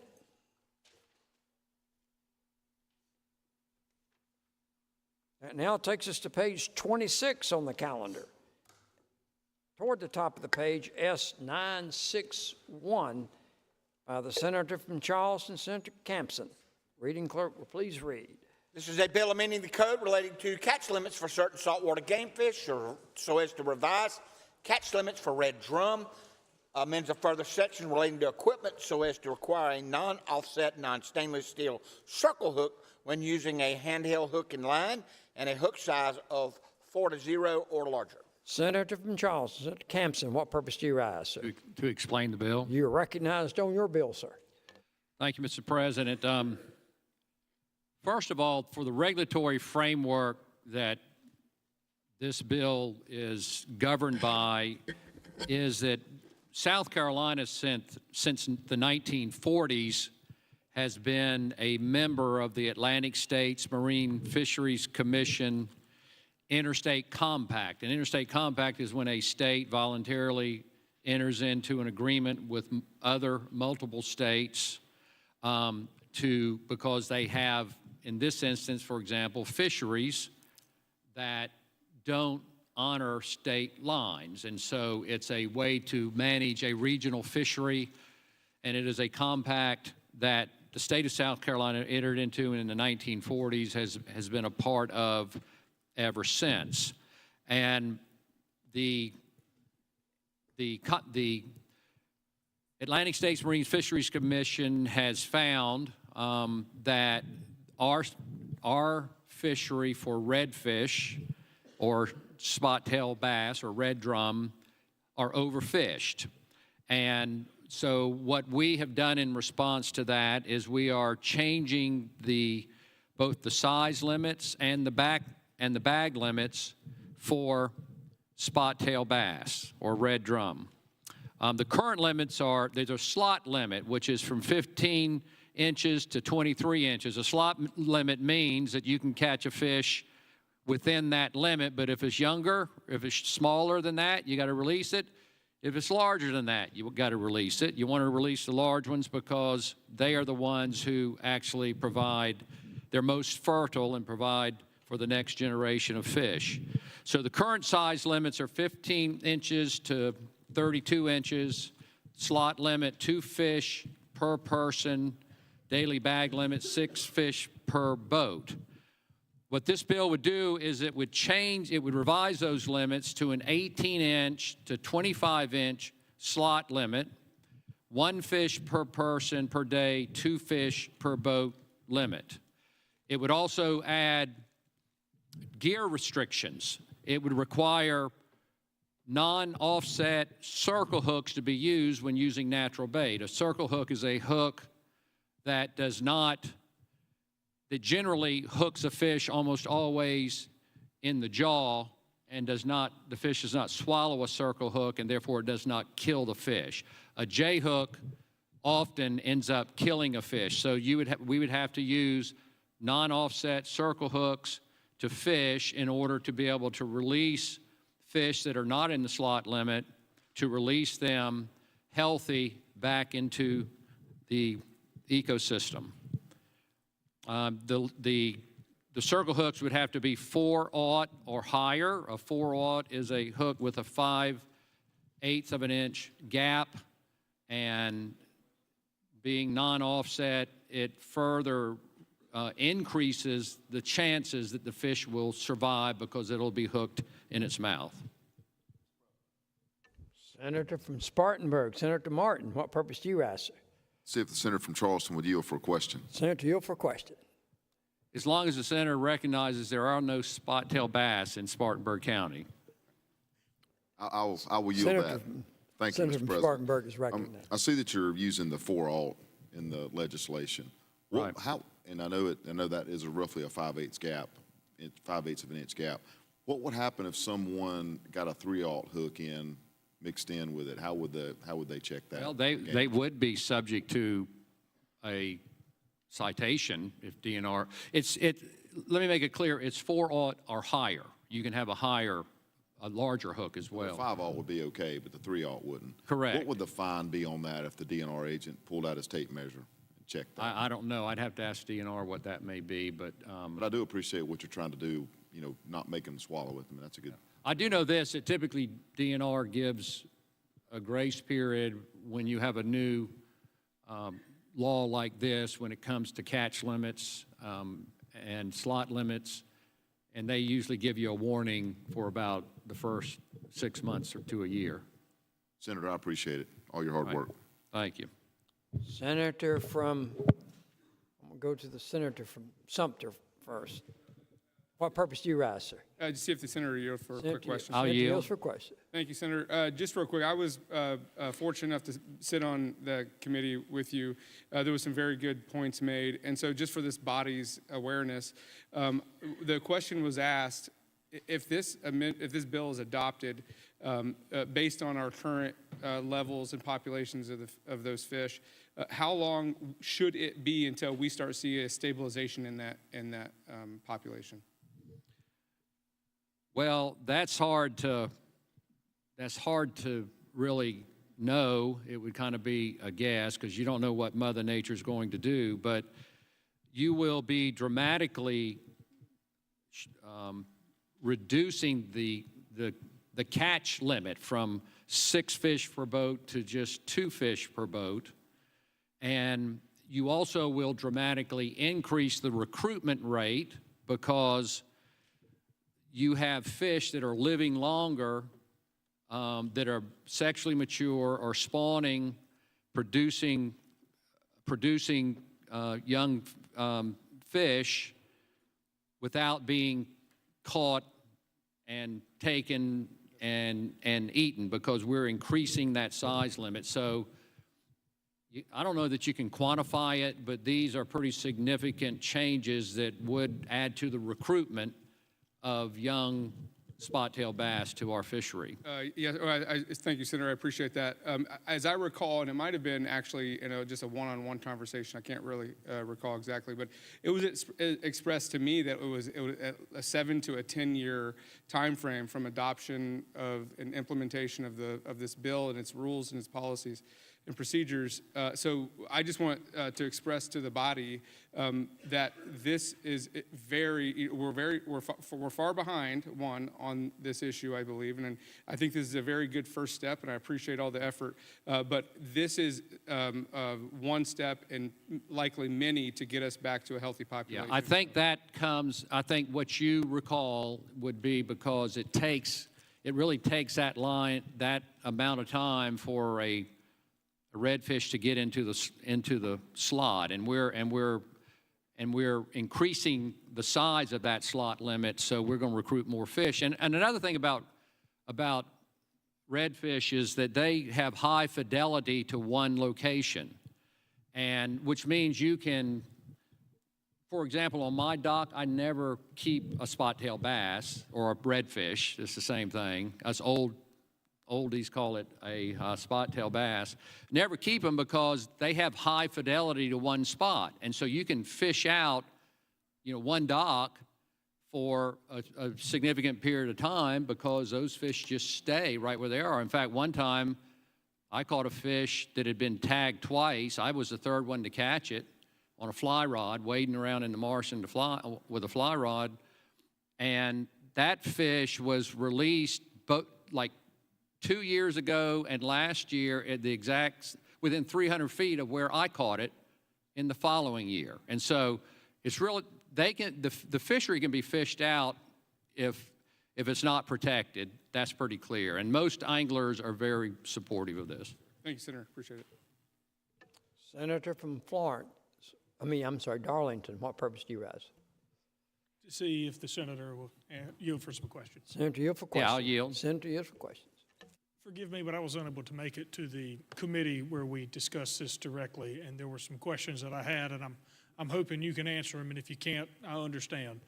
But my first one is, we're dealing with the hook size. Is there any fish that you would go out and you would try to catch currently with a 3/0 hook? Are you talking about a circle hook? Yes, sir. You and the senator from Spartanburg were talking about the size of the hook a moment ago. Yeah, it's a 4/0 circle hook or larger is what you need. Right. Is there any other fish that you would go after with a smaller hook, is what I'm saying, a smaller hook? Yeah, you would. You would like a trout, for example, or a spot, a whiting. So there are fish that you would use smaller hooks for sure. I guess what I'm asking with that question is, how is that DNR agent, when he shows up to check you and he looks at your hook size, how is he going to know if you're going after red drum, or if you're going after trout? Well, he would have to stop you, look at your tackle, and look at what you've caught in the boat. So you're saying that's one way it would happen, probably the most prevalent way. If I had a red drum on my boat and I had a 4/0 hook in my tackle box, but I had a 3 on it now, that would be fine because I could say I caught it with this hook and then I changed out afterwards? Well, you could. I think your safest bet would be to use the 4/0 hook, so you don't. But it would be the officer would have to have some evidence, additional evidence that you maybe stopped fishing for spot tails and you started fishing for trout. And if you had some trout in your cooler, that would help. That would help your case for sure. That would definitely help the argument. My next question, dealing kind of on this exact same target. Let me just say this. It's kind of similar with. You have the same dynamic in enforcing game laws. For example, you've got to shoot waterfowl with steel shot or tungsten, but not lead shot. And if you have lead shot on you, you may say, officer, I just forgot this is lead shot, this is dove load. And if it actually is dove load, then he may let you off. He may not. But we do have similar dynamics because we do in other areas, is the point I'm making, because we do regulate the method and of take, both when it comes to hunting and to fishing. So sticking with this just a little bit longer, when it comes to the population, you said we were concerned about the population of redfish in the area. Can you tell me again, who was it that did that counting? Well, the Atlantic States Marine Fisheries Commission, and we have representatives on that, and it is an interstate compact. An interstate compact is where states voluntarily agree to cooperate with one another for some purpose. There are compacts that don't have anything to do with fisheries, and there are a fair number of compacts when it comes to fisheries, because coastal fish particularly don't know state boundaries. And so you have this regional fishery that for many years, there has been this interstate compact where these states would work together to try to protect an overfished fishery. And that's why we're doing this, trying to protect an overfished fishery. Thank you, sir. Thank you. Senator from Georgetown, what purpose do you rise, sir? See if Senator yield for a question. Senator yield Yeah, for I'll question. yield. Senator yields for question. Senator, I don't, for some reason, I don't remember, obviously I remember the 4-out being an issue, but I don't remember you mentioned a gap size, like a measurement of a gap size. Was that? A 4-aught, yeah, it typically has a 5/8" gap. That's the Okay, point but that's I'm not written anywhere in an amendment No, somewhere. no. Okay, you just said that. Yes. Okay, because different brands of hook sizes actually do have some different gap A little bit sizes. different, yeah. Yeah, okay, all right, as long as it's not written down anywhere, that's No. fine. That was my question. Thank you. Thank you. Question, Senator from Chester, what purpose do you rise, sir? Just quick question, see if Senator will yield. Senator yield for question. Senator yields for question. Senator, enjoy, this is something not everybody in here likes talking about, but something I love talking about. But since we had that subcommittee hearing, I've had a number of people reach out to me and explain to me that their number one issue that they see with the taking of redfish is actually people in the creeks with cast nets that are indiscriminately keeping any and everything that they're actually cast netting in the creeks. I believe that this statute actually even references that it's illegal to take game fish by any other means other than pole and line and things of that nature. Is that correct? Yeah, you're not exempt from the size limit or the slot limit just because you caught a fish in a cast net. That doesn't exempt you from the size limit. But that being said, I just wanted to clarify that all game fish taken by means not allowed under this statute have been illegally taken, correct? Correct. Thank you, sir. Senator from Spartanburg, Senator Bright, what purpose do you rise? Will Senator yield for another question? Senator yields Yes. for question. Senator yields for question. Just the maximum penalty, are there any penalties as far as jail time with any of these issues? I just don't, I can't find the code, and I know we're trying to vote on this, so.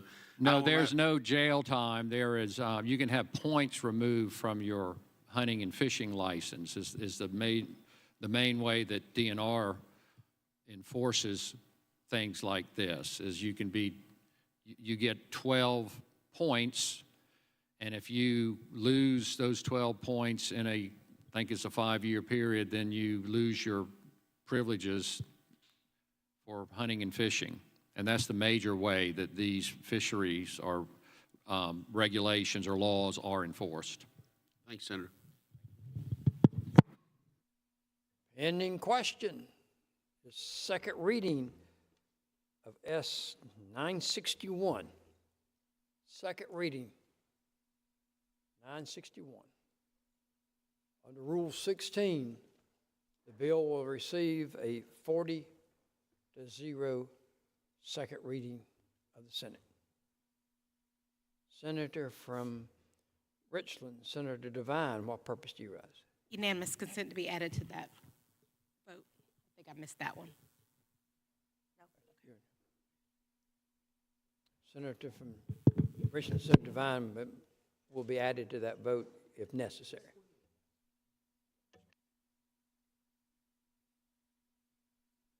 We now go to page 26. We continue on that page at H 3629. The reading clerk will please read. Amendment on the desk. Committee amendment. Please publish. Fish, Game, and Forestry Committee proposes the following amendment. Amends the bill, Section 1, strike Section 4823-120, and inserts. Senator from Charleston, Senator Campson, what purpose do you rise? Explain the committee amendment. You're recognized. Explain the committee amendment. Thank you, Mr. President. This committee amendment, it deals, well, first of all, this bill deals with the Forestry Commission and some antiquated language being removed from the code. And the amendment we had some language that needed more than just removal, and so what this amendment does is it changes a code section from the 1930s that limited the Forestry Commission to acquiring, if it acquires land, it could be they could only pay $5 per acre.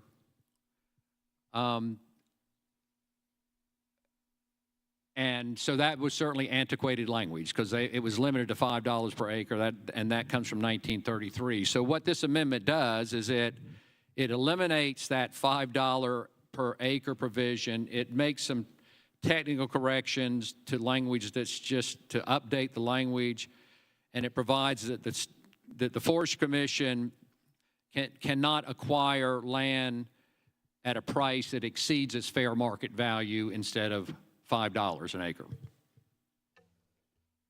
Pending question is the adoption of the committee report. All those in favor would say aye. Aye. Opposed, no. Ayes have it. The amendment is agreed to. There are no further amendments. Senator from Charleston, Senator Campson, what purpose do you rise? To just explain the rest of the provisions of the bill. Thank you. Again, this goes from 1933 until the 1965. This is how old these statutory provisions are. And so what this is this is a cleanup that the House Oversight Committee reviewed these laws, and this is what they recommend to remove them from the code. And they're all basically just antiquated. For example, it talks about forests that we no longer own as a state, for example. Duties and powers of the Forestry Commission today, the State Forestry Commission, used to be diffused to the county forestry commissions, and so we had to change that language to make sure that the State Forestry Commission is the one that responds to fires and has the bulldozers to fight fires and all that. And so that's really what this bill is about, just updating and removing antiquated language. Pending question is second reading of H 3629. Second reading, H 3629. Under Rule 16, the bill will receive a second reading by a 40-0 vote. Go to page 27, please. Middle of the page, H 3831. Reading clerk will have a Committee amendment. committee amendment. Reading clerk will please publish. The Education Committee proposes the following amendment. Amends the bill, Section 2, strike Section 5917, 165, subsection B, and inserts the following. Senator from York, Senator Johnson, what purpose do you rise, sir? Explain the committee amendment. You're recognized on the committee amendment. Thank you, Mr. President. This bill would require all public school districts in South Carolina, including charter authorized, to adopt and implement a cardiac emergency response plan and to basically require training on AEDs, which are defibrillators. It would require that they are in each school, and subject to funding, they would be required, AEDs would be required to be at all student athletic events as well. The committee amendment simply cleans up language in the bill, throughout the bill, at one point, we were using the term automated external defibrillator throughout it. They've taken it down to AED, cleaned up a couple of little definitions based off, and they changed the enactment date since this bill was from 2025. I move to adopt the committee amendment. Pending question is the adoption of the committee amendment. All those in favor, please say aye. Opposed, no. The ayes have it. The committee amendment is adopted. We have no further amendments. Senator from Anderson, Senator Gamble, what purpose do you rise, sir? Thank you, Mr. President. See if the senator from York would yield for a question. Senator from York, Senator Johnson. I will. Senator yields for question. Senator, thank you for taking my question. We've had some conversations in my part of the world. Now the AEDs are pretty well foolproof as far as activating and using, but I think there's still some regulation from the old Department of DHEC, the old Department of Health, that actually requires some training on AEDs. I didn't know if the amendment cleaned that up. I've had some, not no high schools, but I've had some like churches come to me and say their AEDs are technically in the closet because they hadn't sent anybody to take the training. But like I say, now it tells you where to put the paddles, if it's got a shockable rhythm, stand back. I mean, I didn't know if y'all had any testimony on that or not. So there's still going to be some basic training that's going to be required, but you're absolutely right. This is a small box, less than the size of an average computer. You open it up, two things, hit a button, step away, and it does it. It does it. But there is going to be a minimum, but that will be determined by the State Board of Education. They'll determine what type of training is needed. But the goal is to get these and so they can be used at every school, so you don't have the issues you're seeing now. I have no problem with the goal of the legislation, but I just didn't know I have had that come up in upstate. And I think the goal is to lessen the impact of that, but there's still going to have to be some sort of basic training. Who would do it? Who's going to get it? When would you use it? That type of thing. But the actual implementation of it is it's just peel and stick and go. Yeah. Okay. Thank you. We'll maybe deal with the Department of Education on that. Thank you, Senator. Thank you, Senator. Thank you. Thank you, Senator Anderson. Pending question is second reading of H 3831 on page 27. Second reading, H 3831. By a vote of 40 to 0, the bill will receive a second reading of the Senate. We now go to page 28. Page 28, top of the page, I'm sorry.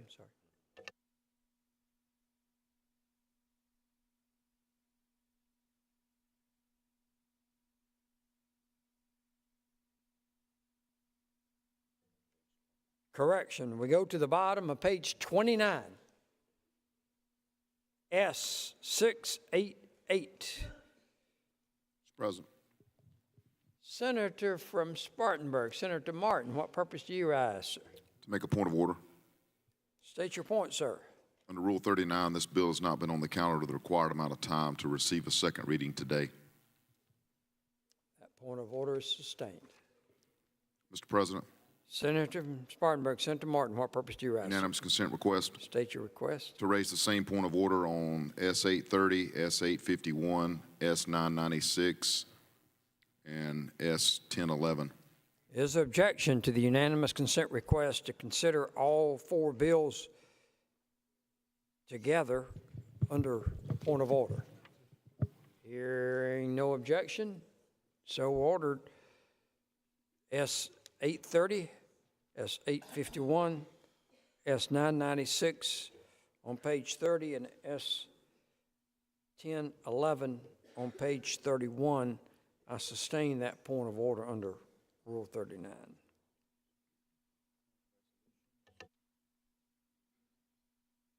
That takes us to the category of concurrent resolutions. Page 31. First up is H 5107. Reading clerk, please read. This is a concurrent resolution to dedicate the city of Conway in Horry County as the holiday capital of South Carolina. Question is adoption of H 5107. Senator from Spartanburg, Senator Martin, what purpose do you rise? Could we get an explanation, please? Explanation has been requested on H 5107. Senator from Horry, Senator Rankin, what purpose do you rise, sir? Well, occasionally the House does a smart thing. What purpose do you rise? Mr. President, to divine the powers that be and the host of others to answer the good senator from Spartanburg, also a city that certainly enjoys holidays as well, that being the intent, I would suggest. It seemed to be a good idea, so I'm sure there's strength in numbers, perhaps. Pending question is the adoption of the concurrent resolution, bottom of page 31, H 5107. All those in favor would say aye. Opposed, no. The ayes have it. We turn to page 32 on the calendar, S 1012, by the Senator from Oconee and others. Reading clerk will please read. It's a concurrent resolution to invite the Chief Justice of the South Carolina Supreme Court, the Honorable John W. Kittredge, to address the General Assembly in joint session on the state of the judiciary in the halls of the House of Representatives at 12 noon on Wednesday, April 15, 2026. Question is adoption of S 1012. All those in favor would say aye. Opposed, no. The ayes have it. It's adopted. Reading clerk will publish the next in H 4444, still on page 32. This is a concurrent resolution that requests Department of Transportation name a portion of U.S. Highway 378 in the town of Saluda, the Fireman Landon Cale Brody Memorial Highway, and direct appropriate signs and markers. Question is the adoption of H 4444. All those in favor would please say aye. Opposed, no. The ayes have it. It's adopted. Further on page 32, bottom of the page, H 4445. Reading clerk will please read. Concurrent resolution that requests Department of Transportation name a portion of Highway 391 in Saluda County, the Fire Chief Chad Satcher Memorial Highway, and direct appropriate signs and markers. The question before us is adoption of H 4445. All those in favor would please say aye. Opposed, no. The ayes have it. The resolution is adopted. Senator from Horry, Senator Hembry, what purpose do you rise, sir? Unanimous consent request. State your request. Unanimous consent to discharge S 1021 from the Education Committee. It is a congratulatory resolution congratulating Sarah for their 40th year anniversary, and to have that congratulatory resolution placed on the calendar and given immediate consideration. Is there objection to the unanimous consent request by the Senator from Horry, Senator Hembry, to discharge S 1021 from the Education Committee and for immediate consideration? Hearing no objection, so ordered. So the question before us is the adoption of S 1021 by the Senate. All those in favor would please say aye. Aye. Opposed, no. The ayes have it. S 1021 has been adopted. Senator from Charleston, Senator Campson, what purpose do you rise? Unanimous consent request. State your request, sir. I would ask unanimous consent that H 5089 be discharged from the Judiciary Committee, placed upon the calendar for immediate consideration. This is a precinct bill. This is a precinct bill in Beaufort County. Unanimous consent request to have it discharged H 5089 from the Judiciary Committee and placed on the calendar. Yes, sir. Is there objection to the unanimous consent request to have H 5089 discharged and placed on the calendar? Hearing no objection, so ordered. Thank you, Senator from Charleston.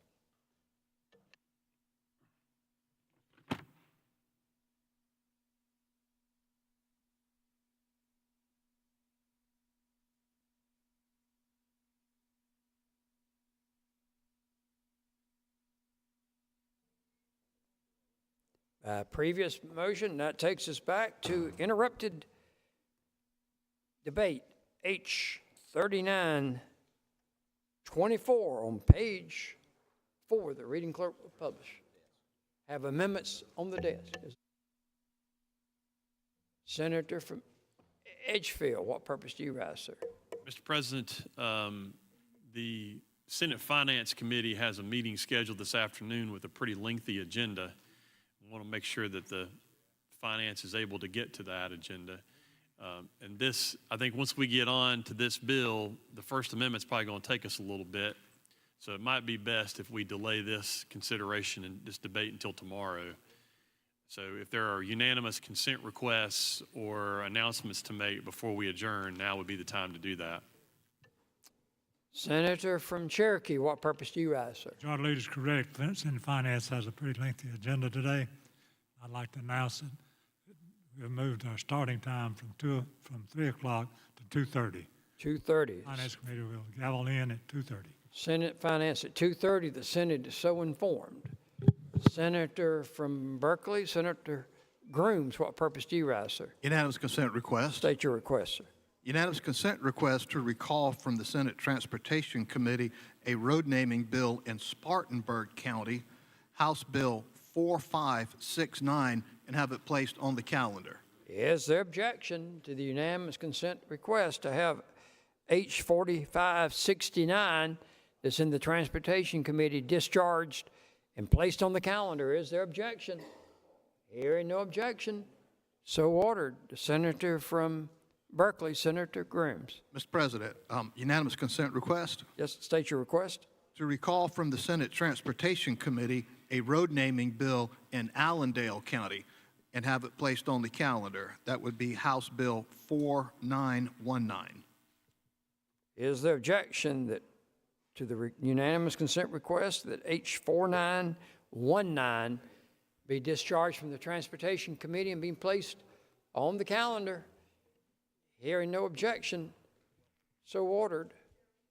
Senator from Horry, Senator Rankin, what purpose do you rise? Mr. President, upon adjournment, Judiciary Subcommittee in 105 asked that folks know that will start at 2:20. 2:20. 2:20. Senate is so informed that that appropriate subcommittee will start at 2:20. Excuse me, 308. It's in 308. 308. 308. Senate is so informed in room 308.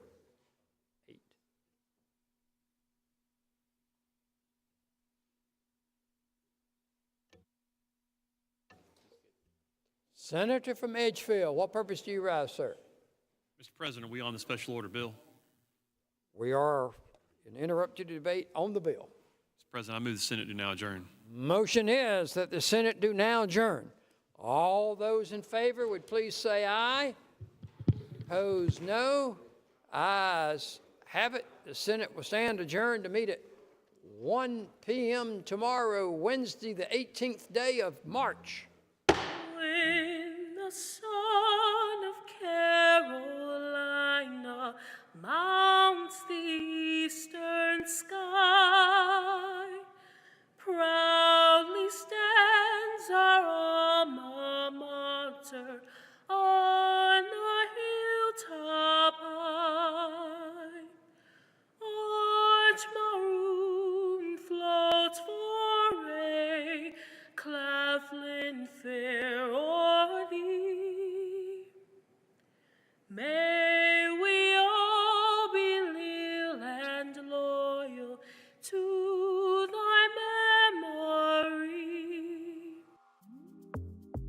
My name is Dewan Wormack, and I have the distinct pleasure of serving as the 9th president at this historic institution.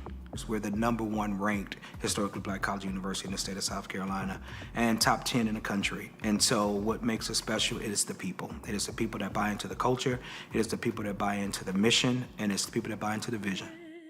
Social justice is our focal point as an institution. Mass incarceration is a social justice issue. Healthcare disparities is a social justice issue. So the university has put resources to ensure that we do everything in our power to combat some of those healthcare disparities. Our intentional focus, 100% of it is ensuring that our community is safe and well. And when I say well, holistically, we began to look at some data impacting African Americans in Orangeburg County, and we began to think about our own family trajectory. And I talked about my mother dying from hypertension, my grandmother dying from hypertension, my grandfather passed from hypertension, and how it's generational in our communities, but not talking about the preventative work that comes behind it. And so I approached our computer science faculty member, Dr. Lyles, and said, hey, I want to do something very creative and innovative, something that can really combat healthcare disparities, but it's also to infusing technology in that work. I am Karina Lyles, and I chair the Department of Math and Computer Science, and I'm also an associate professor of computer science at Claflin University. Computer science is a way for us to build solutions to everyday problems. We have a very forward-thinking president, and so it's very easy to get him on board with the smart home. We met and talked about things that we could do as a university to make an impact in our community because we understand that we have a purpose here. I presented him the ideal about the smart home, and he loved it. We purchased a home in the community, and within that home, we began to invest all of the technology that is there. It's very important for the smart home to be a home and not a house because we want this health consciousness to just be a part of everyone's life. We're really trying to shift lifestyles here. Imagine going into your home, but then having the additional amenities that help support the things that you need to do to take care of your health and well-being.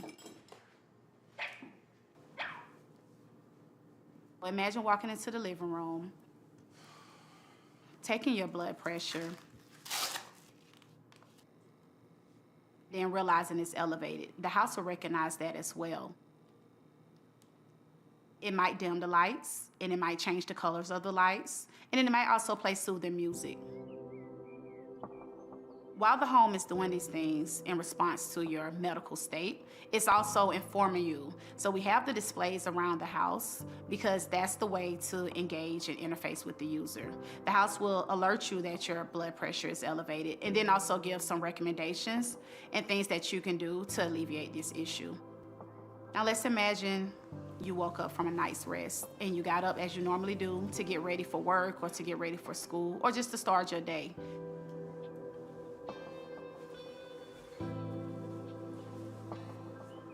When you go into the bathroom, the smart mirror gives you all of your sleep stats. And it shows the graphs, it shows the charts, it tells you the cycles of sleep that you were in and how long you were in those stages. It tells you how much you might have snored. It takes the information from the bed and then it makes sense of it to tell you, you slept well last night, or if you didn't, here are some things that you might want to do to get through your day. So you might want to think about reordering your to-do list because something that requires more cognitive load might not be what you want to start out with because it's just going to make you more drained and more tired. If you go into your bedroom, there's a workout mirror. The workout mirror allows for the cardio workout, but it also allows for meditation and yoga. A big part of the smart home is providing that health education. There are going to be times when someone might need to go to the hospital or to visit their doctor, and there may be times when you might just need to relax. And so giving them that education will help them to determine when it's time to seek medical attention or when there's some things that we can do at the home for self-care. We want to rely on the community of the individual to give them the best services possible. And so with the smart home, this data about your health can be sent directly to your health care provider. It can be sent to your doctor or your nurse or even a family member who might be monitoring your health. It allows that open line of communication, but it allows that transparency that doctors sometimes need. Or sometimes we might not think of things that we should share with our doctor, but the information is there now because the house has already sent that information over. So they know what to look for, even if we don't know what to disclose. Oftentimes, you hear these studies that are impacting large metropolitan areas. Then if you extrapolate the data, you don't have a large African-American data set. And then extrapolate it further in rural America. So we want to be the thought leader in the country to be able to provide the data set. It is our hope that this data set will allow folks to make more informed medical decisions, but it's also preventative health decisions as well. I am Shamaria Sherman, a senior computer science major here at Claflin, and I am a smart home researcher and team lead of the robotics team. Growing up in my family, I was always known as the tech-savvy person, fixing the computers, downloading all the softwares. So it was always my niche. As a researcher, our job is to always research and develop ways to basically help our community's well-being. So currently, I am working on a project called the Nutrition Label Analyzer. The goal of the analyzer is to basically analyze labels and make it easier for users to understand, to increase their nutritional awareness. When you're grocery shopping and you're purchasing things in the store, there's this propaganda of, oh, it's no sugar, but there's actually more harmful ingredients. And so if you don't know what's harming you, you can't make better decisions. So the goal is just for everyone to make better dietary choices to help these chronic illnesses and health issues. It's connected from a personal experience. My grandfather had cancer and my grandmother has hypertension. So it's like growing up, I knew they had these issues, but I didn't know the answers, or I didn't know why or what was causing it. So doing this research kind of gives me a lens to see, okay, this is what's harming our community, and maybe I can help fix this or develop a solution that could help other African Americans. I think the smart home plays a critical part in closing the gaps for health disparities in rural areas, because one important thing is that we are the minority researchers doing the work. So a lot of this work hits close to home to us. We see our family members and our loved ones who are dealing with a lot of these ailments, if it's not us ourselves. We're driven by a different purpose. Working with Dr. Lyles has been an amazing experience. She's like a second mother to me. She's really focused on just us growing and evolving. Coming from behind the computers, developing this project, being in a smart home where I'm actually able to test my products, it just gives me like a sense of comfort, that push that, I can help my community and I can actually see it. I think my biggest lesson working in a smart home is that effective research starts with identifying real life issues and targeting solutions at those issues.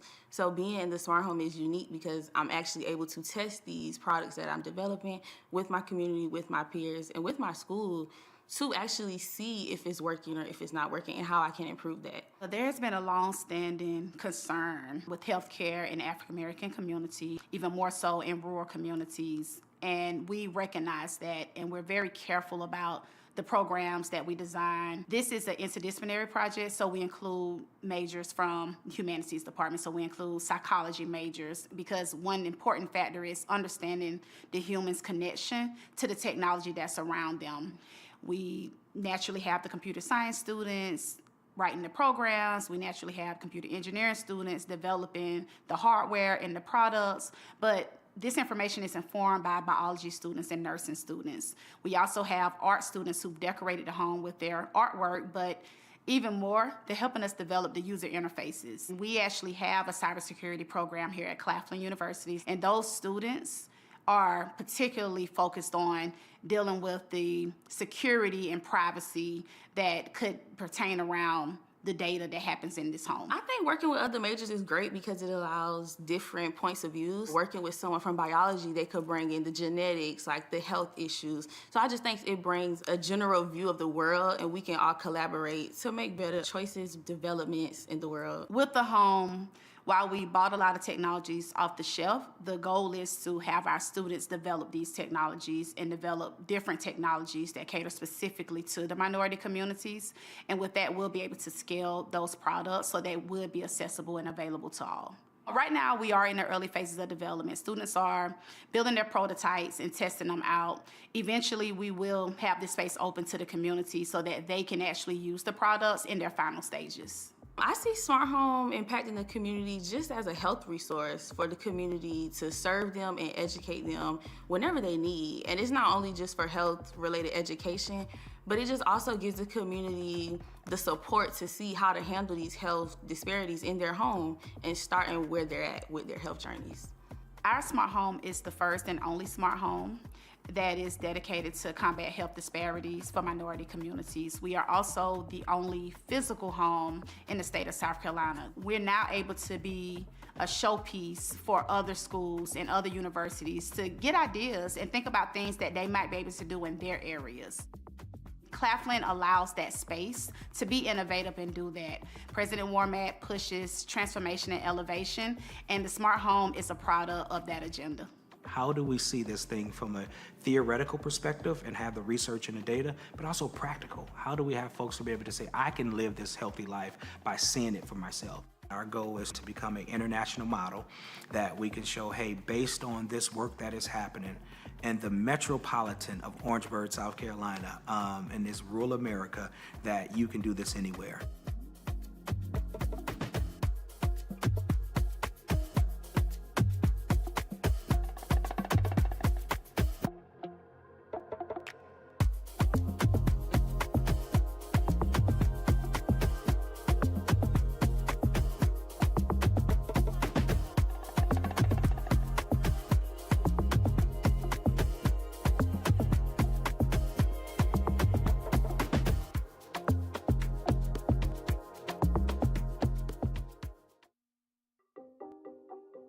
My grandmother was diabetic, and I had an uncle who had severe diabetes.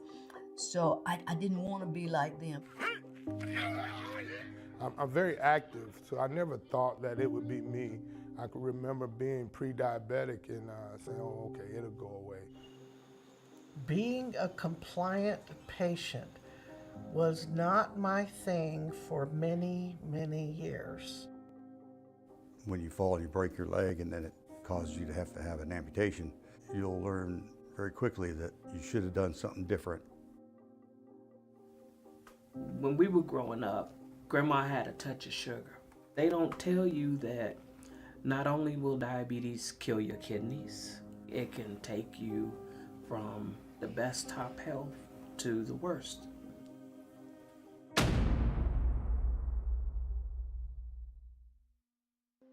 There is a diabetes crisis in South Carolina. Diabetes is the 7th leading cause of death and costs the state $6.4 billion a year. 1 out of 6 adult South Carolinians has the disease. 1 in 3 has prediabetes, which means that nearly half of the state's adult population has a problem with their blood sugar.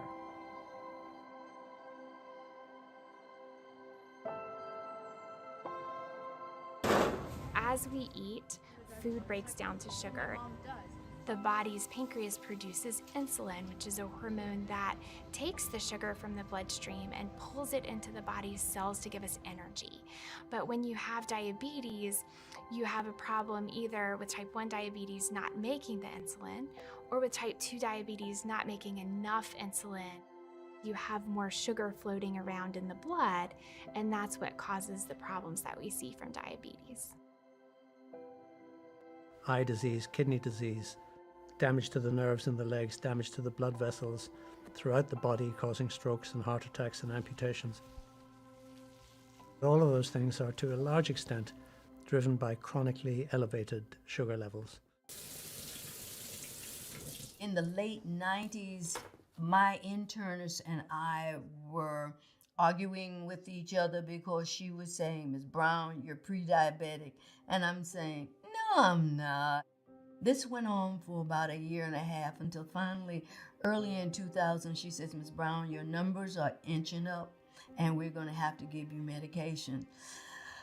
I did not want the medication because I knew the diagnosis of diabetes was a life sentence, but my doctor explained to me some of the things I needed to do, what the medication would do, how I needed to take it, and I tried to cope with it.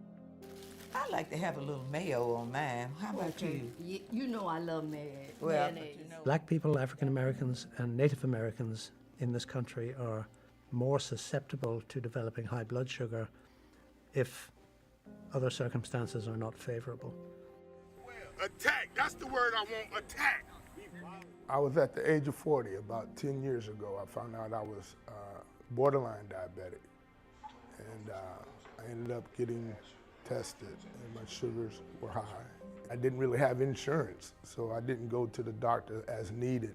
I was very lackadaisical in the beginning. My mother and father were diabetic, and I wasn't really following it or looking into it, but once I found out, it was very disturbing. I then started walking and drinking water, but it didn't help as much as I thought it would because I didn't change my eating habits.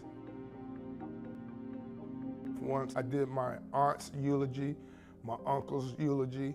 I actually spoke over their body, and to see them die with diabetes and COPD, it was scary for me. And I had to make a conscious decision to do better, or I wouldn't be here. One of the main pieces of diabetes education is to help the patient change their behavior, really to change their lifestyle. These are not changes we want only just a week or two or a few months, even a year. This is a lifestyle change for the rest of their life because they're going to have diabetes for the rest of their life. So even if they get their diabetes controlled, they still need to keep in mind all of the lifestyle changes that we speak about. I learned that I was diabetic when I was about 35 years old. It's kind of strange how I found out. My mother had been kind of locked in her room for 3 days. So we took her to the doctor to find out what was wrong. You know, of course, he's asking her questions, things like, you know, are you thirsty a lot? And she'd say yes, and I'd think, yeah, me too. He'd say, do you go to the bathroom a lot? And I'd say, yeah, me too. So pretty much everything he was asking her, I realized that I had the same symptoms. He went ahead and checked me for diabetes, checked my blood sugar at that time. My mother's was 200 and mine was 300. So she was nearly passed out at 200 and I was walking around at 300, but yes, we both had diabetes.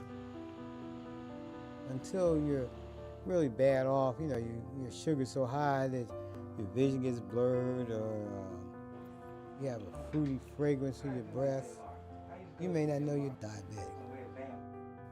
You develop hardening of the arteries. The further you go away from the heart, the smaller the vessels get. And the furthest part from the heart, feet.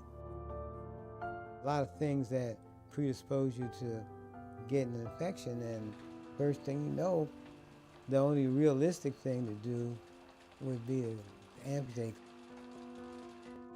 I had been watching my blood sugar and monitoring it. It was always a little high, you know, 170 sometimes, maybe up to 200 every now and again. All right, well, I traveled overseas and put in computer systems, and we were leaving the site and I fell. I thought, wow, I must have sprained my ankle. I went to see the doctor. He said, well, don't see anything on the x-ray. Let's just have you wear a boot and have you stay off of it for a while. 60 days came and I said, look, doc, it still hurts a lot. He said, okay, let's get an MRI. And he called me back in. He said, we found out it's broken. He says, the bone has died. We can't save it. He said, but we're going to try some new things and we'll see what we can do.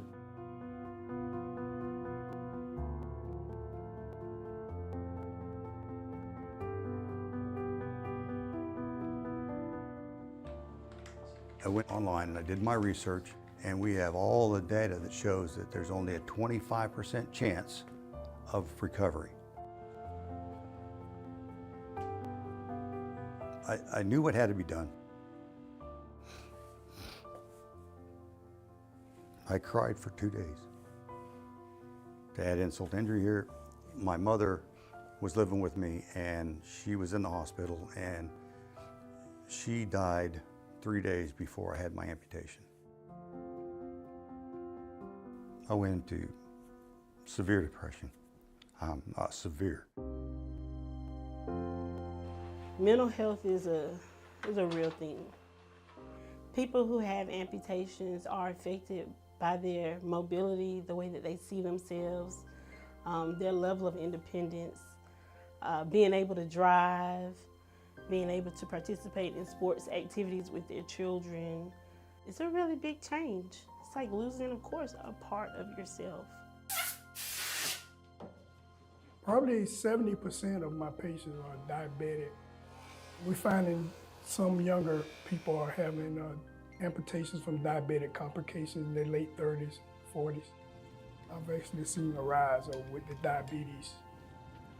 I love actually helping my patients get up and gain their independence again, actually being able to help themselves at that stage. There's gestational diabetes, which is diabetes that develops during a pregnancy but goes away after the pregnancy. The problem is that often women get pregnant and they don't know that they have diabetes when they get pregnant, so then it becomes hard to distinguish gestational diabetes from diabetes that was present before the pregnancy. In 1980, I became pregnant. They said I had gestational diabetes, and the doctor said, watch what you eat, you're fine. It's normal sometimes with pregnant women. I lost the baby.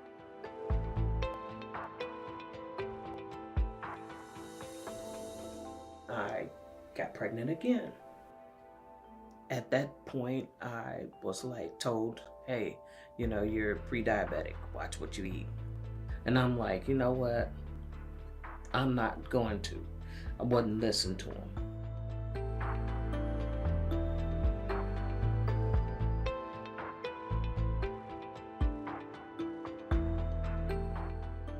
And in 2013, I went to work. All of a sudden, I got hit with body aches, fever, chills. I'm sitting up there going, what's going on here? Didn't know I was septic. Went to the doctors and he was like, hey, he said, that foot's got gangrene in it.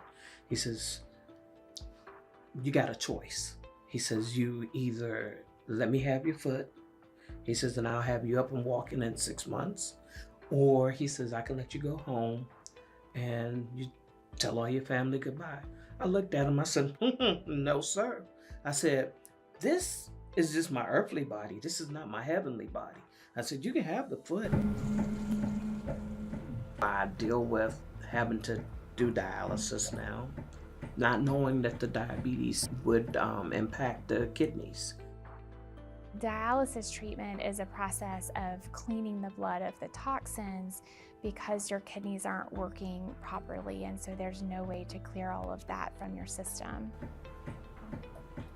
If you do have diabetes and you end up on dialysis, then that's a permanent condition. So they have to commit their lives to either coming into the center 3 times a week or doing their treatment at home every night.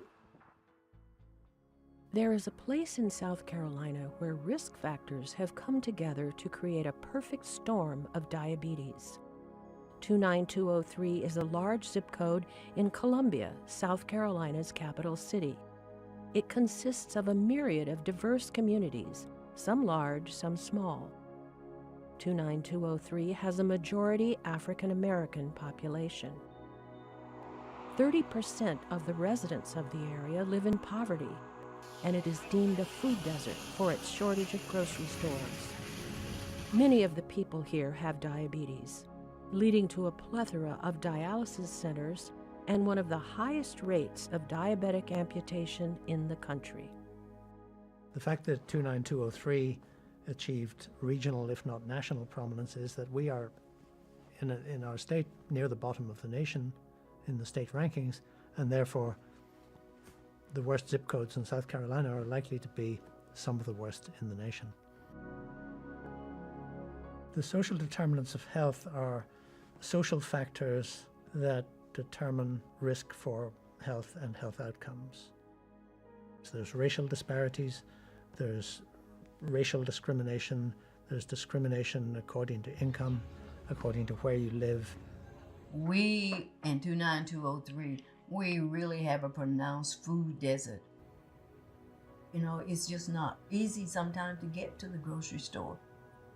And the vegetables are always more expensive than the processed food.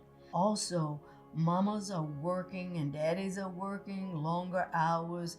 People aren't having time to cook nutritious meal, so you're picking up food and bringing it home. And all of that's processed. That processed food is killing us.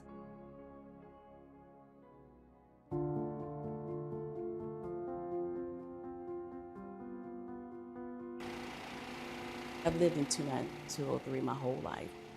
The idea of the mobile food market came up no later than 2017, which allowed us to address food insecurity. But for the federal dollars that we got for COVID, I don't know if we would have been able to implement that program. We've tried different locations because we wanted to be successful and sustainable. In every neighborhood, particularly neighborhoods that haven't had a lot of investment, additional resources is what we need. Typically, a lot of programs, we may give them 2 or 3 years, but they don't have the sustainability because they don't have the funding. If we had more resources, I think we could definitely change the outcomes that we're having in our communities. Your Dollar Store is a community-based grocery store that's providing a means of fresh produce and grocery items that's in an area considered a food desert, I should say. The neighbors here in this community, they love the store being here. To be able to come to a store that's in walking distance and get some fresh produce was a win-win for them, because now they don't have to catch a bus, which is money spent, or you got to catch a cab or Uber, which is money spent. If they spend at least $5 off their EBT or SNAP card, they'll then get $15 in fresh produce. I want to say thank you to Dr. Humphrey at Prisma, because he said we got a plan here. We want to use your store as a hub to provide a voucher program to send our diabetics here. So instead of going to a fast food restaurant, instead of going to get a bag of chips per se, they can come get an apple or orange or pineapple, strawberries, squash, cabbage, and so forth on. In 1980, my goal was to see the black man live to age 65, because they were dying before 65. Here in Columbia, there's a 10 or more year difference in life expectancy according to what zip code you live in. The healthcare system isn't currently set up for providing care for people without money. It's always good to have insurance and some money, the reality. It's a big issue for us right now in dialysis is affordability, and it really just is health insurance. So you have your different groups of persons with insurance. You have your people who are working, who are employed. You have your retired population. They generally have their Medicare. They typically will always have a secondary. And then you have your group of persons who come in and they only have Medicaid. Medicaid is limited in what they pay for, and you can't use it outside of South Carolina. But I will say that when people come from other states to South Carolina and they compare the Medicaid in New York or California or even North Carolina, they typically go back.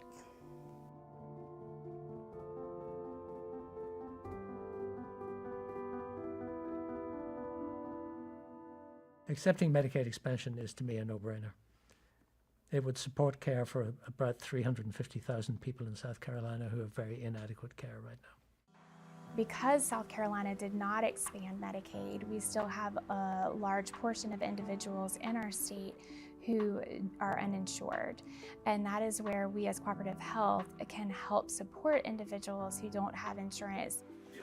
Cooperative Health, we try and provide compassionate health care, respectable health care in the spirit of the Good Samaritan. And especially with pediatrics, we have our Eau Claire High School, which is essentially across the street from our Eau Claire Neighborhood Health Center. And so being able to provide accessible, excellent health care to the children in the community to try and help them establish themselves for a great future is an important part that we provide. We've been in the 29203 zip code since 1981. There still is a desert in some respect as it relates to healthcare services. And as a community health center, not only can we take the traditional insurance, Medicare and Medicaid, but we also have a sliding fee for our patients that are uninsured. So it has been our hope that we can be able to help our patients wherever they are to maximize their health status. Diabetes is really challenging. We have maybe about 25,000 adult patients that we take care of, and about 5,000 have a diagnosis of diabetes. Starting in January 2023, we onboarded our virtual diabetes program, and it has been a smashing success. Hello, pharmacy? Our goal was to be able to bring everything together, that our clinician is in sync with our pharmacy, our clinicians in sync with our behavioral medicine support, is in sync with our diabetes education, and they're a team that's able to work together as a unit. Today we're just going to talk a little bit about sugar in our drinks and how much sugar is in some of the drinks that you might be consuming, because I love my job as a diabetes educator. It's very patient-centered and trying to help them figure out how does this apply to their life, and really just seeing the patients do the work. You might have somebody who's drinking 6 sodas a day and they're not willing to give up that habit. It's going to be a little adjustment then. Also helping them to make these changes in small steps so that it's more easily done, and then they can kind of see the impact of it, realize how much better they're going to feel if they start cutting these sodas out, their blood sugars start to improve, and I think then a lot of times it kind of falls in place from there. Hey! Welcome, good to see you. Miss Knight, she always left me in charge of my body. And so I always felt like we were kind of hooked together in my pursuit of wellness. These people were like, they were like my team. They were like my friends. They really showed that they cared about how I was doing. So I had a kind of support that I had never had before. And that made a big difference in me being able to finally, after 35 years, get my blood sugar under control. I talk to the youngsters all the time about their lifestyle because they want to eat the Twinkies, they want to drink the sodas, and with playing football, you can't do all of that because you get cramps, you get tired quicker. So I speak about it every day to them. Some of them know I have diabetes and some of them don't, but I do wear my patch, my insulin pen, so sometimes they ask. And sometimes I'll volunteer and let them know, you don't want to get one of these. So, you know what's going to be important, your first step, right? People under the age of 20, within the next 40 years, their rates of diabetes are expected to go up by 700%. So, and that's not just in 29203, that's just a national statistic. Diabetes is preventable, but you have to catch it either in the pre-diabetes stage or before the person, gets diagnosed. New agents, they're called GLP-1 agonists, have the capacity to address some of the fundamental drivers of type 2 diabetes and obesity.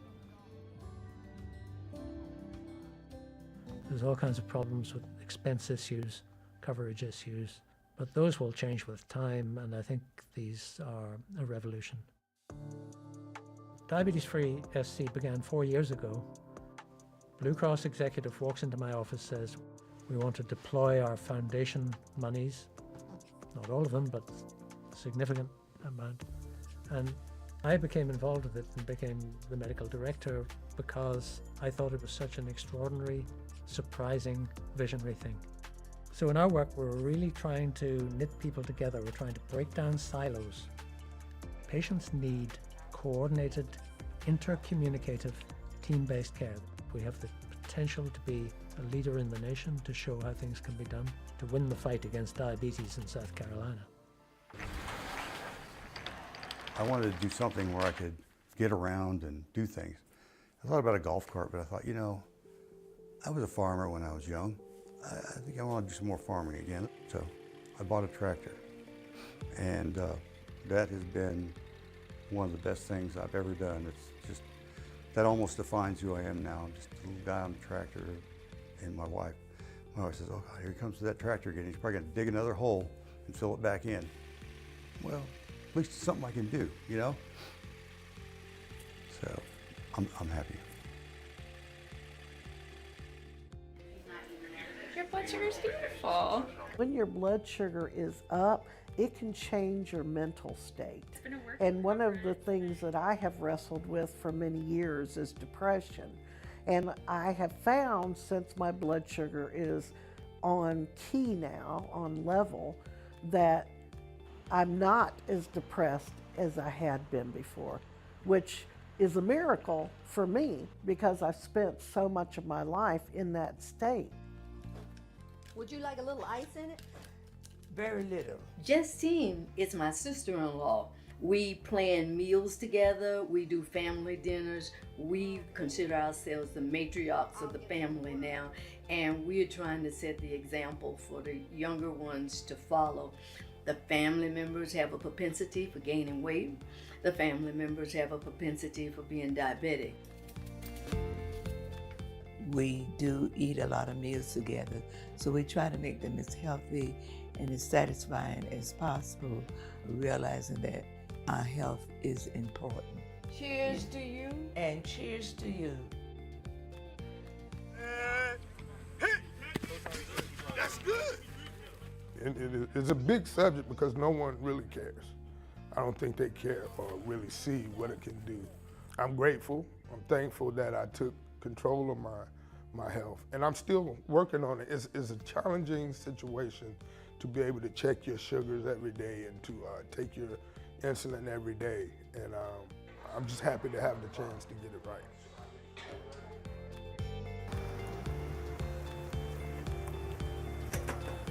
There we go. I had to learn how to communicate. I had to learn to communicate with others so that they could communicate with me. I've been looking for something to do and someplace to go. I don't forget that I'm diabetic. I don't forget that I wear a prosthesis. I don't forget that I am on dialysis. No woe is me. Yay, it's me. I learned how to live again. And it may be minus a few things, but I'm living. Bingo.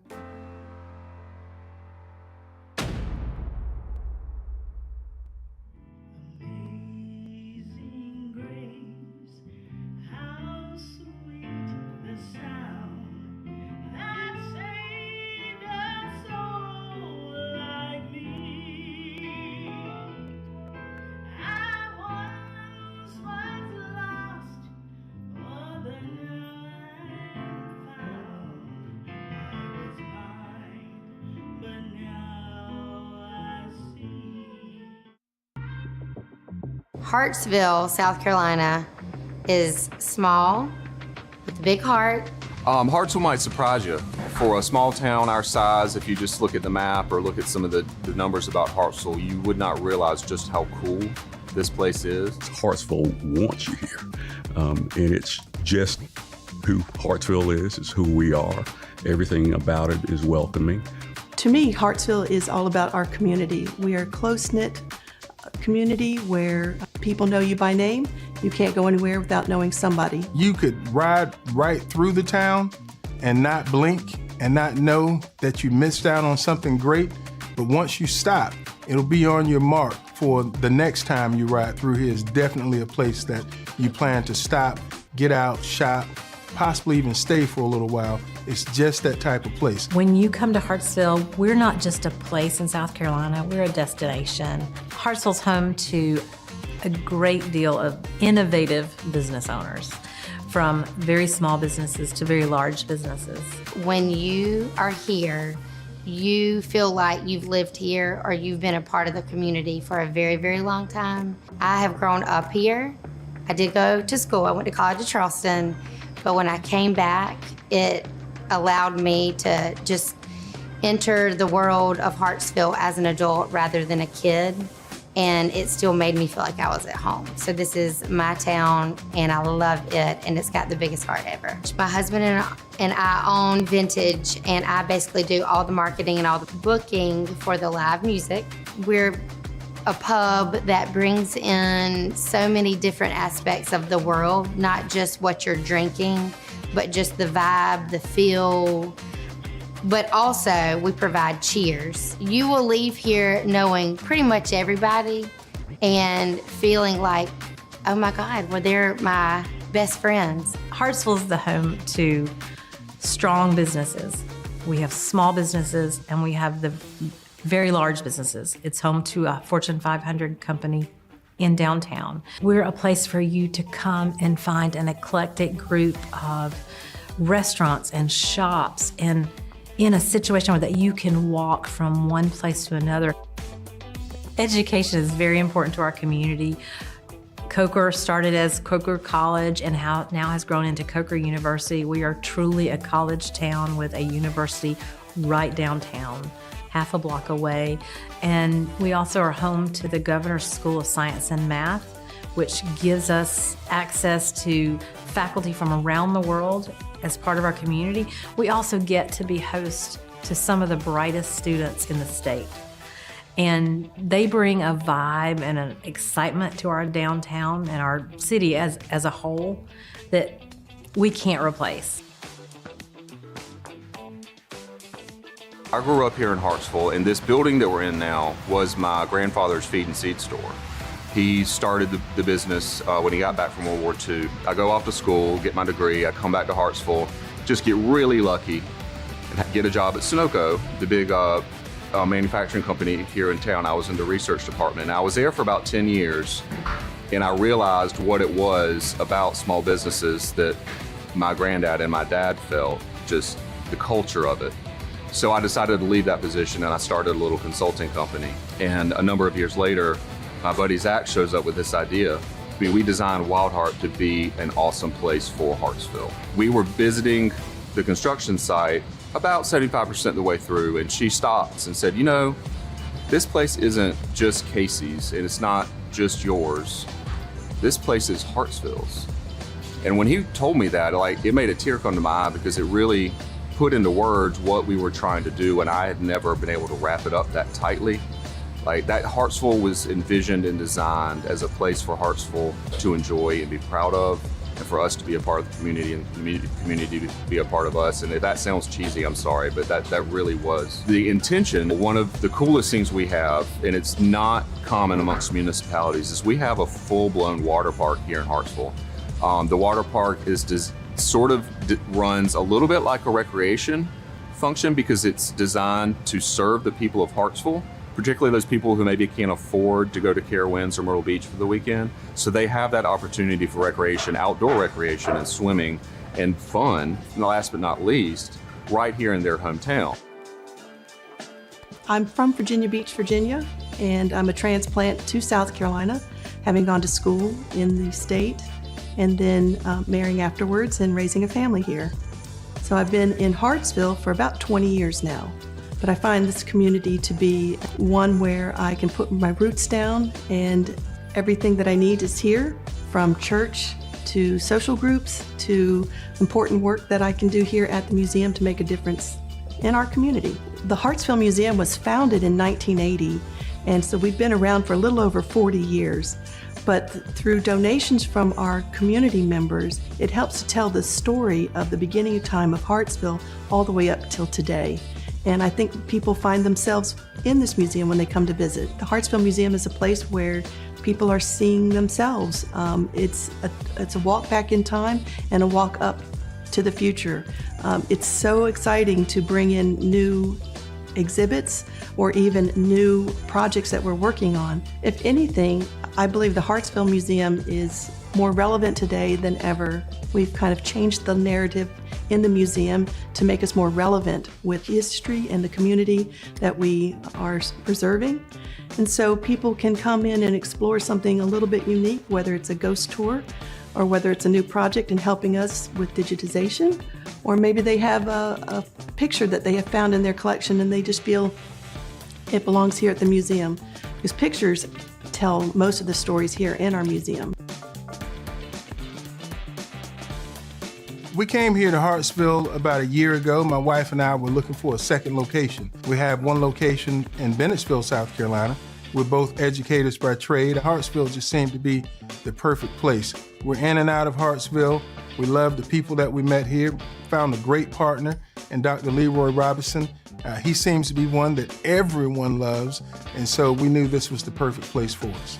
What makes the Humidor unique is the fact that we have a Humidor in Hartsville, South Carolina. Cigar lounges are very popular in bigger cities, bigger communities, and it's unique, first of all, because we're in small town South Carolina. People of all interests, all races, all creeds, where we come together on a common desire to enjoy good cigars and good bourbon. And I think that one thing makes me the happiest about the Humidor is that when I walk in here in the evenings and just to see the mixture of people, people from different backgrounds, different walks of life, different religions, it just amazes me. I think we're on the brink of something big. It's a small town with a big town atmosphere, very progressive-minded thinking. I'm definitely looking forward to seeing where Hartsville takes us in the next 5 to 10 years. Just because we're small doesn't mean we can't do some of the things the bigger cities do. It is Hartsville, and there's a reason why it's Hartsville, because you leave here feeling loved, and when you are here, you are loved. This is our town. This is our town. This is our town. This is Hartsville.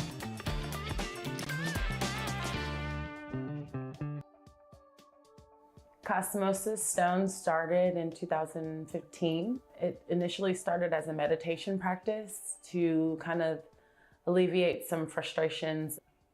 I went to a friend's house and she had some copper wire. And while I was talking to her, I just started bending up the wire, expressing my frustrations and naming what I wanted more in my life. She saw them and she said, well, you should put your crystals in there. And then when you're done, you should wear that and then make me one.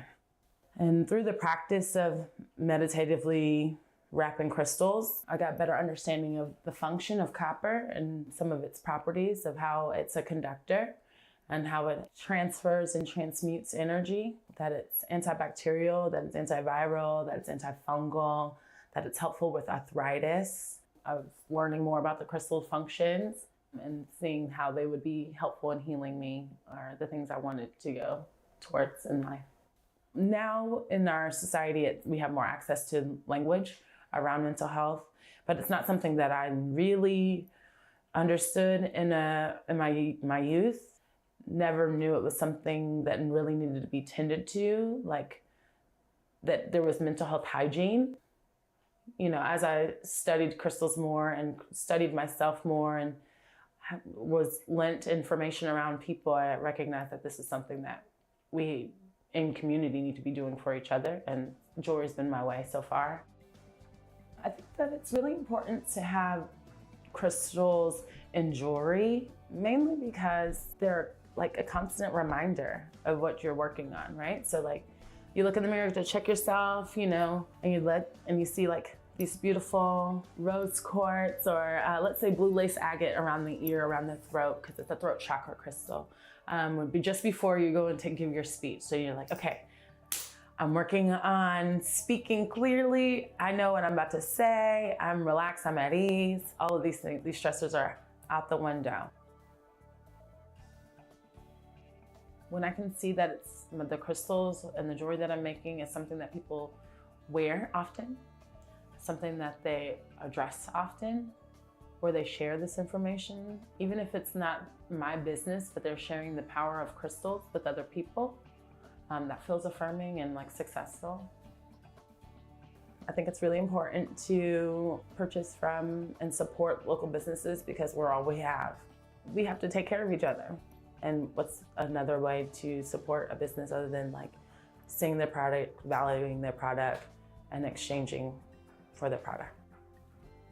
Small businesses are benefits to the community because it gives our people in the community an opportunity to experience community. You go to a brick and mortar. You're watching ETV World. Programs on ETV World are made possible in part by the ETV Endowment of South Carolina. Hi there, I'm Desiree Cheeks. This ETV network station brings you some of the best programs available on television. You enjoy watching them all year long. The lion's share of the funding for these shows comes from viewers like you.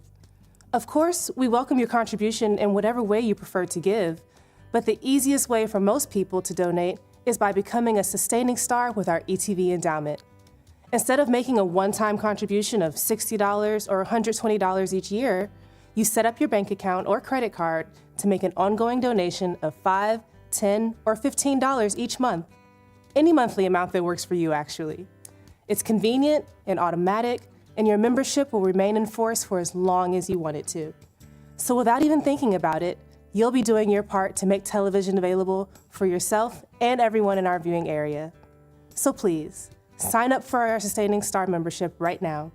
Visit our website at scetv.org and click the donate button. Or give us a call at 1-800-256-8535. Thank you so much. Paying for the dream of attending college can quickly become a costly nightmare. As tuition and expenses rise, many students and families are struggling to keep up. We sit down with experts and learn ways to manage rising expenses. College Costs. Real families, real stories. Monday at 3 p.m. Let's go, baby. Keeping Black traditions alive, it's so important. Come on. We found something else. Please turn the page. Are you kidding me? All of these great migrations are expressions of hope. Tell me the story. What happened next? Stream on the PBS app with SCETV Passport. State House Today, your front row seat to South Carolina's key branches of government. Go inside the chambers and watch your elected officials engage in critical debates, cast crucial votes. All those in favor, please say aye. Those no. State House Today, your window to transparency and democracy. Live Tuesdays at noon and Wednesdays and Thursdays at 10 a.m. on ETV World and streaming on scetv.org.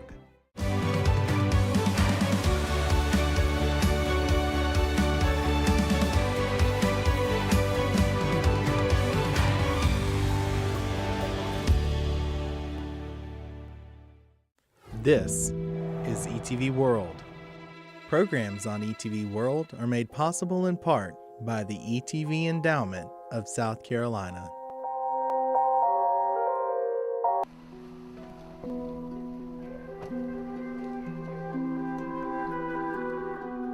Ann Hobson Pilot. For 28 years, she was the principal harpist for the Boston Symphony Orchestra, one of the most important positions for a harpist in the world of music. That in itself is an enormous distinction, worthy of an honorary degree.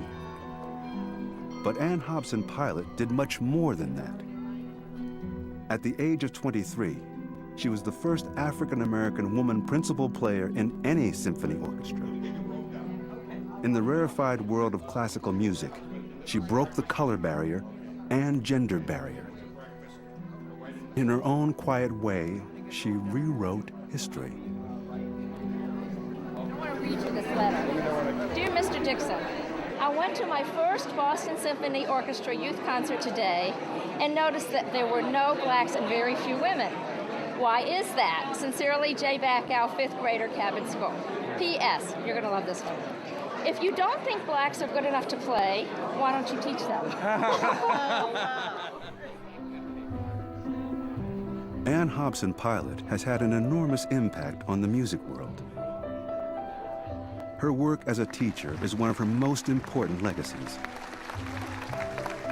Ann Hobson Pilot, you are universally regarded as an exceptional musician.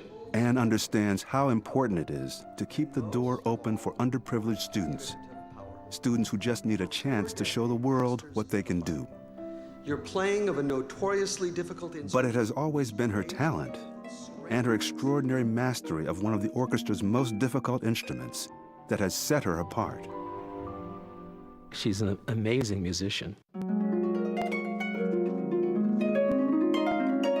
Ann Hobson's one of the greatest harpists we've ever had. What I admire about Ann is that she is right there, standing on the plate, ready to hit a home run every time. She was an icon.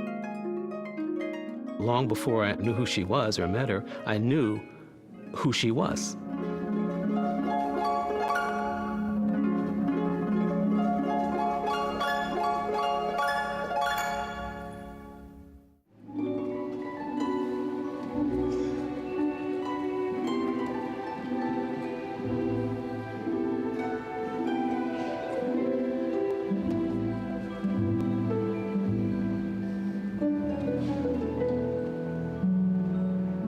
Ann Hobson Pilot has always been a pioneer.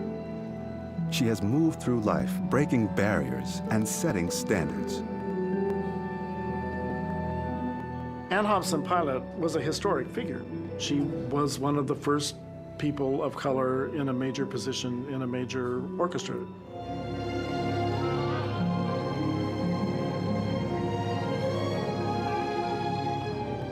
When I joined the National Symphony in 1966, and I was the only African American in the orchestra and also that they had ever had, I did recognize the fact that some of the people in the orchestra at that time were not very pleased that I was there. To become who Ann was and is truly required her to be remarkable.